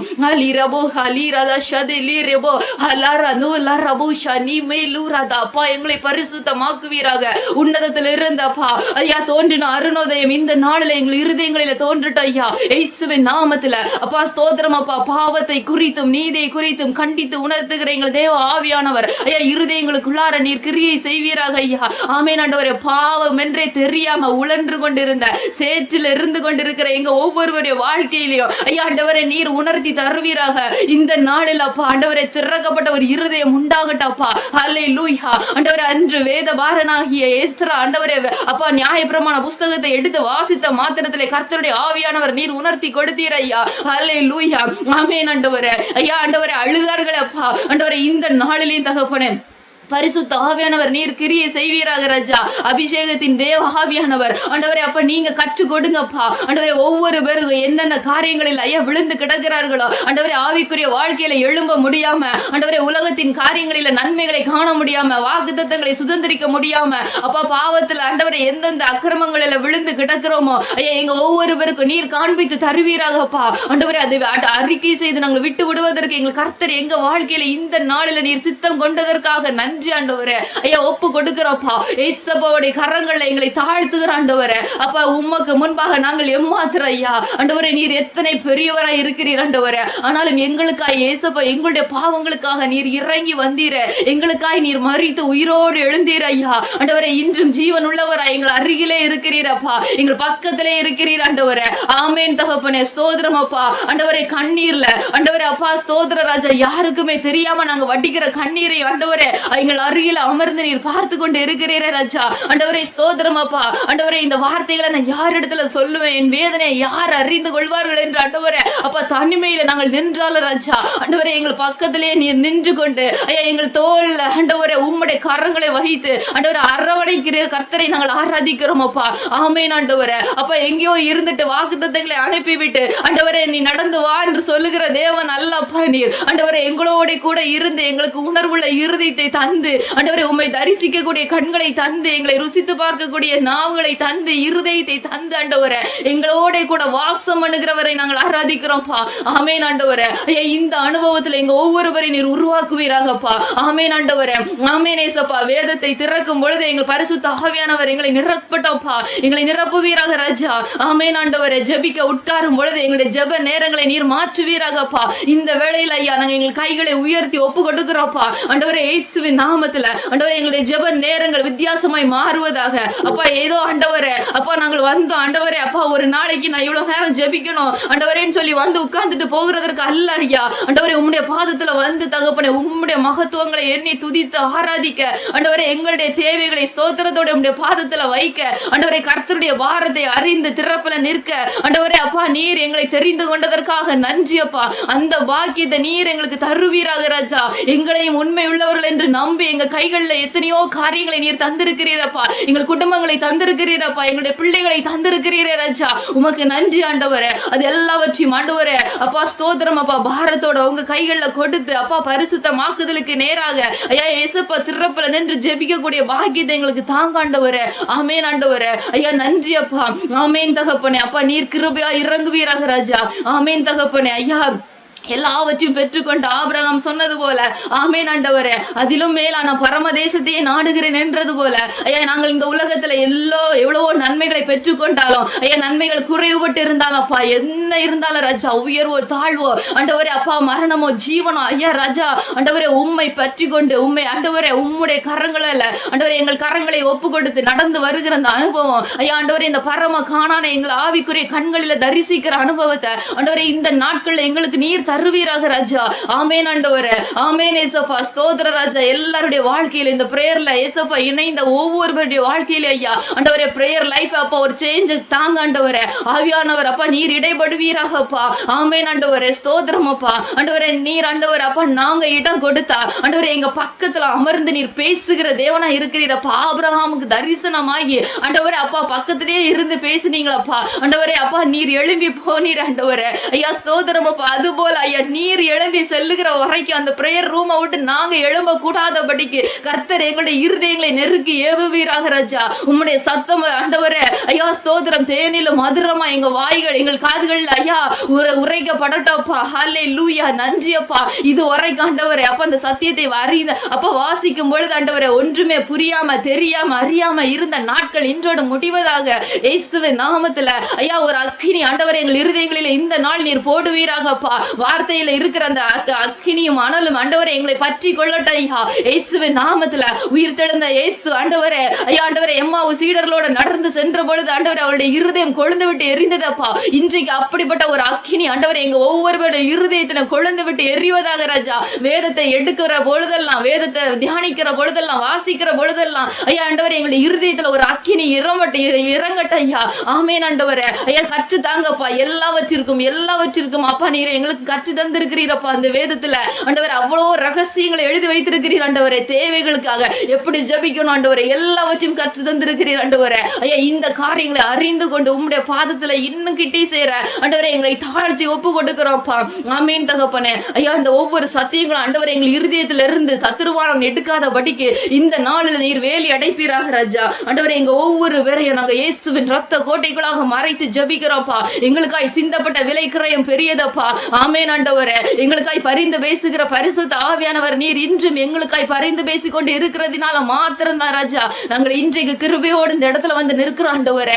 ஆமேன் ஆண்டவரே. ராஜா உமக்கு நன்றி அப்பா. இயேசுப்பா உமக்கு நன்றி ஆண்டவரே. ஐயா ஒரு சத்தியங்கள் கூட எங்கள் இருதயங்களில் இருந்து விலகி போக கூடாதப்பா. காத்துக்கொள்ளுங்க ஆண்டவரே. உங்களுடைய வருகை வரைக்கும் ஐயா ஆண்டவரே எங்களை உயிர்ப்பிக்கிறது ஜீவ வார்த்தை ஆண்டவரே. இந்த வார்த்தை எங்களை உயிர்ப்பித்துக் கொண்டே இருப்பதாக. ஹல்லேலூயா ஆண்டவரே. உலகத்துல பாவத்துல விழும் பொழுது கர்த்தருடைய வார்த்தை எங்களை கண்டித்து உணர்த்தட்ட ஐயா. ஆமேன் ஆண்டவரே. ஆமேன் அப்பா. மண்ணுக்காக மாணிக்கத்தை விட்டுறாதங்கிற இந்த வார்த்தையை எங்க இருதயத்துல அப்பா ஆண்டவரே நீங்க சொல்லிட்டே இருங்க ராஜா. எந்தெந்த இடங்களில நாங்க விழுந்து போகிறோமோ அற்ப சந்தோஷங்களுக்காக ஆண்டவரே உம்முடைய நித்தியத்தை இழந்து போயிடக்கூடாது ராஜா. ஐயா ஏசாவை போல ஆண்டவரே அந்த சேஷ்ட புத்திர பாகத்தை நாங்க இழந்துடக்கூடாது ராஜா. அப்பா ஏசப்பா ஆண்டவரே அதற்கு சுதந்திரவாளிகளா இருந்த ஐயா யூதருடைய கைகளில் இருந்து பறித்து எங்க கைகளை கொடுத்தீர் ஐயா. நாங்க இழந்துடக்கூடாது அப்பா. இந்த சேஷ்ட புத்திர பாகத்தினுடைய இந்த ரட்சிப்பின் மேன்மை ஆண்டவரே நாங்கள் அலட்சியப்படுத்திடக்கூடாதப்பா. இவ்வளவு பெரிதான ரட்சிப்பை குறித்து நாங்கள் கவலை அற்றி இருப்போமானால் ஐயா நாங்கள் தண்டனைக்கு தப்பித்துக் கொள்ள முடியாது ஐயா. உம்முடைய சித்தம் இல்லாம இன்றைக்கு இந்த செய்திகளை எங்க காதுகள்ல நீர் கேட்க வைக்கல ஐயா. ஆண்டவரே இந்த ரட்சிப்பின் அனுபவம் ஒவ்வொரு நாளும் எங்களுக்குள்ளார பூரணமாகட்டப்பா. இயேசுவின் நாமத்துல ஐயா ஒவ்வொருவருடைய இருதயங்களிலும் ஒவ்வொருவருடைய தனிப்பட்ட வாழ்க்கையில ஆண்டவரே அப்பா இந்த ரட்சிப்பின் அனுபவம் பூரணமாகட்டும் ஐயா. நன்றி ஆண்டவரே. நன்றி அப்பா. வருகை வரைக்கும் நீரப்பா அப்பா உயிர்ப்பித்து நடத்துவீராக ராஜா. தாழ்த்துக்கிற ஆண்டவரே அப்பா. ஏசப்பா ஸ்தோத்திர ராஜா. ஆண்டவரே வந்த ஒவ்வொரு பேருக்காகவுமே நாங்கள் ஸ்தோத்தரிக்கிறோம் ஐயா. ஏசப்பா என்னென்ன தேவைகளோடு வந்தார்களோ அப்பா உமக்கு தெரியும் ஆண்டவரே. பரிசுத்த ஆவியானவர் நீர் ஒருவரே ஆண்டவரே. ஹல்லேலூயா ஆண்டவரே. எல்லாவற்றையும் ஆண்டவரே நேர்த்தியாய் செம்மையாய் செய்து முடி தேவனை நாங்கள் ஆராதித்துக் கொண்டு இருக்கிறோம்ப்பா. ஆமேன் ஆண்டவரே. ஐயா முதலாவது தேவனுடைய ராஜ்யத்தை தேடுங்கள் என்று சொன்னபடி ஆண்டவரே உம்முடைய பாதத்தில் ஐயா உம்மை தேடி வந்த உம்முடைய பிள்ளைகளுக்கு ஆண்டவரே அப்பா எல்லாவற்றையும் நீர் கூட கொடுப்பது அதிக நிச்சயம் அல்லவா அப்பா. தேவையோட வந்திருக்கிற பிள்ளைகளுக்கு அப்பா நீங்க பேசுங்கப்பா ஆண்டவரே. ஸ்தோத்திரம். உம்முடைய ஆத்மா மன்னாவை கொடுத்தீர் ஆண்டவரே. ஐயா ஸ்தோத்திரம் அப்பா. ஹல்லேலூயா. உலகத்துல என்னென்ன காரியங்களில குறைவுபட்டு இருக்கிறார்களோ கர்த்தர் நீர் அப்பா அப்பா வாய்க்க பண்ணுங்க ஆண்டவரே. ஆமென் இயேசுப்பா. மெய்யா என் தேவன் என் ஜெபத்தின் சத்தத்தை கேட்டார் என்று சொல்லத்தக்கதாக ஐயா ஆண்டவரே ஐயா நீர் அப்பா காரியங்களை வாய்க்க பண்ணுவீராக ராஜா. ஆமென் ஆண்டவரே. ஐயா காரியங்களை மாறுதலாய் முடிய பண்ணுவீராக அப்பா இயேசுவின் நாமத்துல அப்பா. நன்றி ஆண்டவரே. ஸ்தோத்திரம் தகப்பனே அப்பா. ஆண்டவரே மொர்தெகாய்க்கு விரோதமாய் அப்பா யூத ஜனங்களுக்கு விரோதமாய் அப்பா எய்யப்பட்ட அப்பா அந்த அம்புகளை என் தேவன் ஒன்றுமில்லாமல் போக பண்ணி அப்பா காரியங்களை மாறுதலாய் முடிய பண்ணுவீரே இந்த நாளிலே இயேசுப்பா. ஆண்டவரே அப்பா இணைந்திருக்கிற ஒவ்வொருடைய வாழ்க்கையில ஐயா அப்பா சத்துருவானவன் எய்து கொண்டிருக்கிற அப்பா எந்த அம்பா இருந்தாலும் ஐயா அது அன்று அப்பா ஒன்றுமில்லாமல் போவதாக அப்பா இயேசுவின் நாமத்துல காரியங்களை மாறுதலாய் முடிய பண்ணுவீராக ராஜா. எங்கள் தேவன் நீர் இன்றும் ஜீவனுள்ளவராய் இருக்கிறீர் ஆண்டவரே அப்பா. ஸ்தோத்திர ராஜா. அன்று அப்பா ஆண்டவரே அப்பா ஸ்தோத்திர ராஜா. ராஜாவுடைய சமூகத்துல ஆண்டவரே ஸ்தோத்திரம் அப்பா எஸ்தர் நின்றது போல அப்பா இன்றைக்கு நாங்கள் ஒவ்வொரு பேரும் அப்பா ஒவ்வொரு பேருக்காகவும் ஆண்டவரே உம்முடைய பாதத்துல நாங்கள் கெஞ்சி நிற்கிறோம் ஐயா. ஆமென் ஆண்டவரே. காரியங்களை மாறுதலாய் முடிய பண்ணுவீராக ஐயா. கவலைகளின் கண்ணீரை துடைத்து போடுவீராக அப்பா இயேசுவின் நாமத்துல. உங்கள் துக்கம் சந்தோஷமாய் மாறும் என்கிற வார்த்தையை நாங்க ஒவ்வொருவருடைய வாழ்க்கையில நாங்க சொல்லி ஜெபிக்கிறோம் ஆண்டவரே. மனதார ஆசீர்வதிக்கிறோம் ஐயா இயேசுவின் நாமத்துல. அப்படியே ஒவ்வொருவருடைய வீடுகளுக்குள்ளாரையும் தகப்பனே அப்பா இந்த புது வருடத்துல ஆமென் ஆண்டவரே அப்பா இது வரைக்கும் கண்டிராத நன்மைகளை காண பண்ணுங்க அப்பா. ஆமென் ஆண்டவரே. என் தேவனிடத்துல வந்த எனக்கு ஹல்லேலூயா அவராலேயே நிறைவான பலன் கிடைத்தது என்று அப்பா சாட்சியாய் நிறுத்துங்க அப்பா. ஹல்லேலூயா அப்பா. ஆண்டவரே உம்மை அறியாத ஐயா அப்பா மோவாபிய ஸ்திரியாய் இருந்த ரூத்திற்கு இயேசுப்பா நீர் கிருபை செய்வீரானால் ஹல்லேலூயா. அப்பா இயேசுவே, உம்மை ஆராதித்து கொண்டிருக்கிற உம்முடைய பிள்ளைகளுக்கு ஐயா நீர் அப்பா நன்மையானவைகளை கொடுப்பது எத்தனை நிச்சயம் ஆண்டவரே. அப்பா உம்மை பற்றி கொள்ள கிருபைகளை கொடுங்க ஐயா. எல்லாவற்றிலும் ஆண்டவரே அப்பா கேட்கிற நன்மைகள் ஐயா நீர் கொடுப்பீராக. அப்பா பரத்தில் இருந்து ஐயா நீர் கொடுப்பீராக. இயேசுவின் நாமத்துல ஒவ்வொரு நன்மைகளை சுதந்திரித்துக் கொண்டு ஐயா சாட்சி உள்ள பிள்ளைகளாய் மாறுகிற வருடமாய் இந்த வருடம் முழுவதுமாய் நீர் நடத்துவீராக. அப்பா நன்றி ஆண்டவரே. மரியாள் தன்னை விட்டு எடுபடாத நல்ல பங்கை தெரிந்து கொண்டது போல ஐயா இங்கு வருகிற ஒவ்வொருவரும் நல்ல பங்காகிய இயேசுவை தெரிந்து கொண்டது நிமித்தமாய் ஆண்டவரே எல்லாவற்றிலும் வாழ்ந்திருக்க சுகித்திருக்க ஆண்டவரே அப்பா ஸ்தோத்திர ராஜா. அதன் மூலமாய் ஆண்டவரை கர்த்தர் செய்த நன்மைகளையும் அதிசயங்களையும் மற்றவர்களுக்கு சாட்சியாய் சொல்லி ராஜா ஆண்டவரே ஒரு கூட்ட மக்களை ஆயத்தப்படுத்த ஆண்டவரே அப்பா நீர் கிருபையாக இறங்கி அற்புதங்களை செய்வீராக ராஜா. ஆமென் ஆண்டவரே. ஐயா எங்களுக்காக அல்லப்பா. ஹல்லேலூயா. அப்பா கேட்கிற ஒவ்வொரு பிள்ளைகளுடைய வாழ்க்கையில நீர் செய்கிற அதிசயங்களும் அற்புதங்களும் அது அநேகம் பேருக்கு சாட்சியாய் மாறணும் ஆண்டவரே. அதற்காக என் தேவன் நாம மகிமைக்காக ஐயா அற்புதங்களை நீர் செய்வீராக ராஜா. நன்றி ஆண்டவரே. ஹல்லேலூயா. ஆமென் இயேசுப்பா. கர்த்தரை மகிமைப்படுத்துகிற பிள்ளைகளாக எங்க ஒவ்வொரு பேரையும் நீங்க நிறுத்துங்கப்பா. ஒவ்வொரு குடும்பத்தையும் நீங்க நிறுத்துங்க ஐயா. நன்றி தகப்பனே. நன்றி அப்பா. ஸ்தோத்திரம் அப்பா. ஹல்லேலூயா. நன்றி ஆண்டவரே. ஆமேன் தகப்பனே. எல்லாவற்றையும் ஆண்டவரே ஆமேன் தகப்பனே நீர் அப்பா வாய்க்க பண்ணுங்க அப்பா. ஆமேன் ஆண்டவரே. ஹல்லேலூயா. இன்றைக்கு காண்கிற எகிப்தியரை நீ என்றைக்கும் காண மாட்டா என்கிற என் தேவாதி தேவனுக்கு ஸ்தோத்திரம் அப்பா. நன்றி ஆண்டவரே. ஹல்லேலூயா. உமக்கு நன்றி அப்பா. அப்பா உமக்கு நன்றி. எல்லா நன்மைகளையும் காண பண்ணுங்க அப்பா. ஒன்றிலும் குறைவு வராதபடிக்கு நடத்துகிற தேவனுக்கு ஸ்தோத்திரம் ஆண்டவரே. ஆமேன் அப்பா. ஆமேன் ஆண்டவரே. நான் கர்த்தரை ஆராதிக்கிறேன். ஹல்லேலூயா. குறைவுபட்டவர்களாக நின்று கொண்டு அல்ல. ஆமேன் ஆண்டவரே. அப்பா ஒரு கையும் மற்ற கையை போல அப்பா சூம்பின கையுடைய மனுஷனை ஆண்டவரே ரெண்டு கையும் ஒரே கையாய் மாற்றின தேவன் அப்பா. அதே அற்புதத்தை என் தேவ நீரையா எங்க ஒவ்வொருவருடைய வாழ்க்கையிலையும் செய்ய போகிறதற்காக நன்றி ஆண்டவரே. ஆமேன் இயேசுப்பா. ஆமேன் ஆண்டவரே. எந்தெந்த இடங்களில எந்தெந்த பகுதிகளில வாழ்க்கையில ஐயா சூம்பின அனுபவம் இருக்கிறதோ எல்லாவற்றையும் இயேசுப்பா நீர் நேராக்குகிறதற்காக நன்றி ஆண்டவரே. ஹல்லேலூயா. ஆமேன் தகப்பனே. கர்த்தருடைய வார்த்தையில வல்லமை உண்டப்பா. இயேசுவின் நாமத்துல ஐயா இந்த வேளையில நாங்க உம்முடைய வார்த்தை சொல்லுகிற ஐயா கர்த்தராலே எல்லாம் கூடும் எங்கள் தேவனாலே எல்லாம் கூடும். இந்த வார்த்தை நாங்கள் சொல்லுகிற ராஜா அப்பா ஸ்தோத்திரம் அப்பா. ஆமென் ஆண்டவரே. all things are possible by you Lord in the name of Jesus அப்பா. ஹல்லேலூயா. everyone அப்பா எல்லாருடைய வாழ்க்கையில எல்லாருடைய குடும்பங்களுக்குள்ளார ஐயா அந்த வார்த்தையை நாங்க அனுப்புகிறப்ப இந்த வருடம் முழுவதுமாய் என் தேவனாலே கூடியது என் தேவனாலே செய்தார் என் தேவனே எனக்கு செய்தார் என்கிற சாட்சிய ஐயா நீர் கேட்க பண்ணுவீராகப்பா. நன்றி ஆண்டவரே. நன்றி இயேசுப்பா. உம்மை ஸ்தோத்திரிக்கிறோம் உம்மை துதிக்கிறோம் அப்பா. நீர் நல்லவர் ஆண்டவரே. ஐயா நாங்கள் அல்லப்பா. ஹல்லேலூயா. எங்களை தெரிந்து கொண்டது நீங்க அப்பா ஆண்டவரே. இந்த நிமிஷம் வரைக்கும் எங்களை விடாது ஆண்டவரே அப்பா ஸ்தோத்திரம் கரம் பிடித்தது நேசர் ஆண்டவரே. சத்துருவின் கைகளில விட்டு கொடுக்காம மனுஷனுடைய கைகளில விட்டு கொடுக்காம ஆண்டவரே எங்களை பாதுகாத்து நடத்தி வருகிறது நீர் ஆண்டவரே. நீர் உண்மை உள்ளவர் அப்பா. ஹல்லேலூயா. கிறிஸ்துவுடனே ஐக்கியமாய் இருப்பதற்கு ஆண்டவரே எங்களை அழைத்த தேவன் நீர் உண்மை உள்ளவர் அப்பா. நீர் இறுதி வரைக்கும் எங்களை கரம் பிடித்து நடத்துவீர் ஆண்டவரே. உம்முடைய கரங்கள்ல எங்க ஒவ்வொருவரையும் இந்த ஒவ்வொரு குடும்பங்களை நாங்கள் ஒப்பு கொடுக்கிறோம்ப்பா. ஹல்லேலூயா. திருமணத்திற்காய் காத்திருக்கிற பிள்ளைகளுக்காய் ஜெபிக்கிறோம் ஐயா ஸ்தோத்திரம். கர்த்தருடைய சித்தம் விளங்குவதாக ஐயா. குழந்தை பாக்கியத்திற்காய் காத்திருக்கிற பிள்ளைகளுக்காய் ஜெபிக்கிறோம் கர்த்தர் ஆண்டவரே அப்பா. எல்லாவற்றையும் அப்பா அப்பா அனுக்கிரகம் செய்வீராக ராஜா ஆண்டவரே. நீர் நினைத்தால் போதும் ஆண்டவரே. ஐயா நீர் அன்னாளை நினைத்தீர் ஆண்டவரே. ஐயா சாராளை நீர் நினைத்தீர் ஆண்டவரே. இன்றைக்கு அப்பா உம்முடைய பாதத்துல வந்திருக்கிற உம்முடைய பிள்ளைகளை ஐயா ஆண்டவரே கர்ப்பத்தின் கனிக்காய் ஜெபிக்கிற பிள்ளைகளை நீங்க நினைத்தருளுங்கப்பா. உம்முடைய சிந்தனையில வந்த ஆண்டவரே ஆண்டவரே நன்மைகளை பெற்றுக்கொள்ள முடியும் இயேசுப்பா. ஆண்டவரே அப்பா ஸ்தோத்திரம் அப்பா. ஹல்லேலூயா. நீர் எங்களை மறவாத நேசர் அல்லவா. நீர் நேற்றும் என்றும் என்றும் மாறாத தேவன் அல்லவா. இன்றைக்கு ஆண்டவரே அப்பா உம்முடைய சிந்தனையில ஐயா ஆண்டவரே உம்முடைய பிள்ளைகளை அப்பா பேரை நீர் நினைவுல கொண்டு வருவீராக ராஜா ஆண்டவரே. ஸ்தோத்திரம் அப்பா. ஹல்லேலூயா. ஆண்டவரே உமக்கு நன்றி அப்பா. ஸ்தோத்திரம் அப்பா. ஆமென். என்னையும் என் தேவன் நினைத்தருளினார் என்கிற ஐயா ஸ்தோத்திரம் சாட்சிகளை கேட்க பண்ணுங்க தகப்பனே. உமக்கு நன்றி அப்பா. ஸ்தோத்திரம் தகப்பனே. ஐயா எல்லா தேவைகளை சந்திங்கப்பா. உலகத்தின் காரியங்கள் ஐயா பிள்ளைகளுடைய வாழ்க்கை எல்லாவற்றையும் ஒப்பு கொடுக்கிறோம். பிள்ளைகளுக்கு ஜெபிக்கிற குடும்பங்களை ஐயா ஆண்டவரே பொறுப்படுத்திக் கொள்ளுங்க. பிள்ளைகளை நீங்க கண்ட்ரோல் பண்ணுங்கப்பா. பரிசுத்தத்திற்கு நேராக இந்த நாட்கள்ல அப்பா பிள்ளைகளை வாலிப பிள்ளைகளை திருப்புவீராக ஆண்டவரே. உலகத்தின் காரியங்களில விழுந்து போகாதபடிக்கு இந்த தேவ கிருபை ஒவ்வொரு குடும்பங்களுக்குள்ளார இறங்கி வருவதாகப்பா.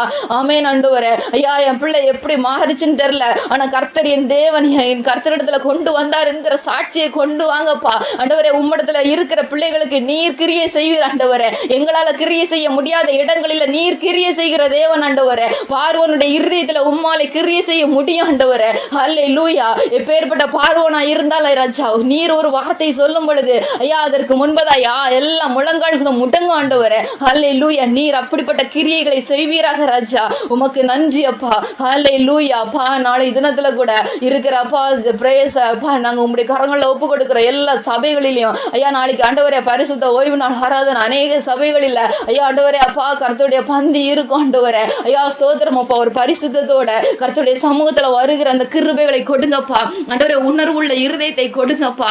ஹல்லேலூயா. அப்பா அபாத்திரமாய் அப்பா பானம் பண்ண கூடாதபடிக்கு ஆண்டவரை காத்து கொள்ளுங்க ஆண்டவரே. உணர்த்தி கொடுங்கப்பா. ஹல்லேலூயா. கசப்புகள், வைராக்கியங்கள், பெருமைகள், பொறாமைகள், அசுத்தங்கள், காம விகாரங்கள் அப்பா எதுவா இருந்தாலும் ஐயா இங்க ஒவ்வொருவரையும் நீர் கிருபையாய் மன்னித்து உணர்த்தி தருவீராக ஐயா ஆண்டவரே. ஒரு பரிசுத்தத்தோட அந்த பந்தியில நாங்கள் கைய வைக்க ஆண்டவரே நடுக்கத்தோட வருவதற்கு எங்களுக்கு ஒவ்வொரு பேருக்கும் கிருபைகளை தருவீராக ராஜா. நாளைக்கு எல்லா இடங்களிலும் அப்பா சபைகளில ஐயா செய்தி கொடுக்க போற நம்முடைய பிள்ளைகளுக்காக நாங்கள் ஜெபிக்கிறோம்ப்பா. கர்த்தருடைய ஆவியானவர் ஐயா இறங்குவீராக. கிதியோன் மேல நீர் இறங்கினது போல அப்பா ஆண்டவரே செய்தி கொடுக்கிற வேளையில ஐயா ஒவ்வொரு பிள்ளைகளுடைய மேலே நீர் இறங்கி வருவீராக ராஜா. உம்முடைய பிரசன்னத்தை ஆண்டவரே உம்முடைய அப்பா ஆண்டவரே அப்பா பிரசன்ஸ உணரட்ட ஆண்டவரே. நீர் இறங்கி வருகிறத ஐயா உணரட்டப்பா. உம்முடைய சத்தத்தை கேட்டு அதை அப்படியே சொல்லுகிற ஐயா போதகர்களாக எல்லாரையும் அப்பா நீர் ஆசீர்வதிங்கப்பா. நன்றி ஆண்டவரே. ஸ்தோத்திரமப்பா ஸ்தோத்திரமப்பா. வருகிற ஒவ்வொரு ஜனங்களும் ஐயா ஆண்டவரே கர்த்தர் என்னோட பேசணுங்கிற வாஞ்சியோட நீங்க அழைச்சிட்டு வாங்கப்பா. ஏதோ நான் சண்டே சர்ச்சு போனோம் என் கடமையை முடிக்கணும் காணிக்கையை போட்டுட்டு எழும்பி வரணுங்கிற எண்ணத்தோட அல்லப்பா. ஹல்லேலூயா. என் சிருஷ்டிகரை நான் ஆராதிக்கணும்னு சொல்லுகிற அந்த வாஞ்சியோட என் கர்த்தர் என்னோட பேசணுங்கிற அந்த வாஞ்சியோட நீங்க அழைச்சிட்டு வாங்கப்பா. கர்த்தர் நீர் உண்மையுள்ளவரா இருக்கிறீரப்பா. எல்லாவற்றையும் பொறுப்படுத்திக் கொள்ளுங்க ராஜா. எங்களை தாழ்த்துகிற ஆண்டவரே நாங்கள் அல்ல கர்த்தாவே. நீர் மாத்திரம் மகிமைப்படுவீராக ராஜா. ஒவ்வொரு வேளையிலும் கூட இருந்தீரே உமக்கு ஸ்தோத்திரம் அப்பா. உமக்கே நாங்கள் மகிமையை செலுத்துகிற ஐயா. எங்களை தாழ்த்தி ஒப்பு கொடுக்கிறோம்ப்பா. எல்லா துதிகனும் மகிமையும் ஒருவருக்கு மாத்திரம் செலுத்துகிறோம்ப்பா. ஆமே. நீர் மாத்திரம் பெருகணும் ஆண்டவரே. நாங்கள் சிறுகணும் ராஜா. இயேசுவின் நாமத்துல ஜெபிக்கிற நல்ல பிதாவே. ஆமென். ஆமென். என் ஆத்துமாவே கர்த்தரை ஸ்தோத்திரி. என் முழு உளமே அவருடைய பரிசுத்த நாமத்தை ஸ்தோத்திரி. என் ஆத்துமாவே கர்த்தரை ஸ்தோத்திரி. கர்த்தர் செய்த சகல உபகாரங்களை மறவாதே. ஆமென். தேங்க்யூ. அடுத்த வாரம் ஆண்டவருக்கு சித்தமானால் இதே மாதிரி நம்ம 10 மணிக்கு கூடலாம். ஆண்டவருடைய சத்தியத்தை நம்ம அறிந்து கொள்ளலாம். Good night. குட் நைட் அக்கா. Good night.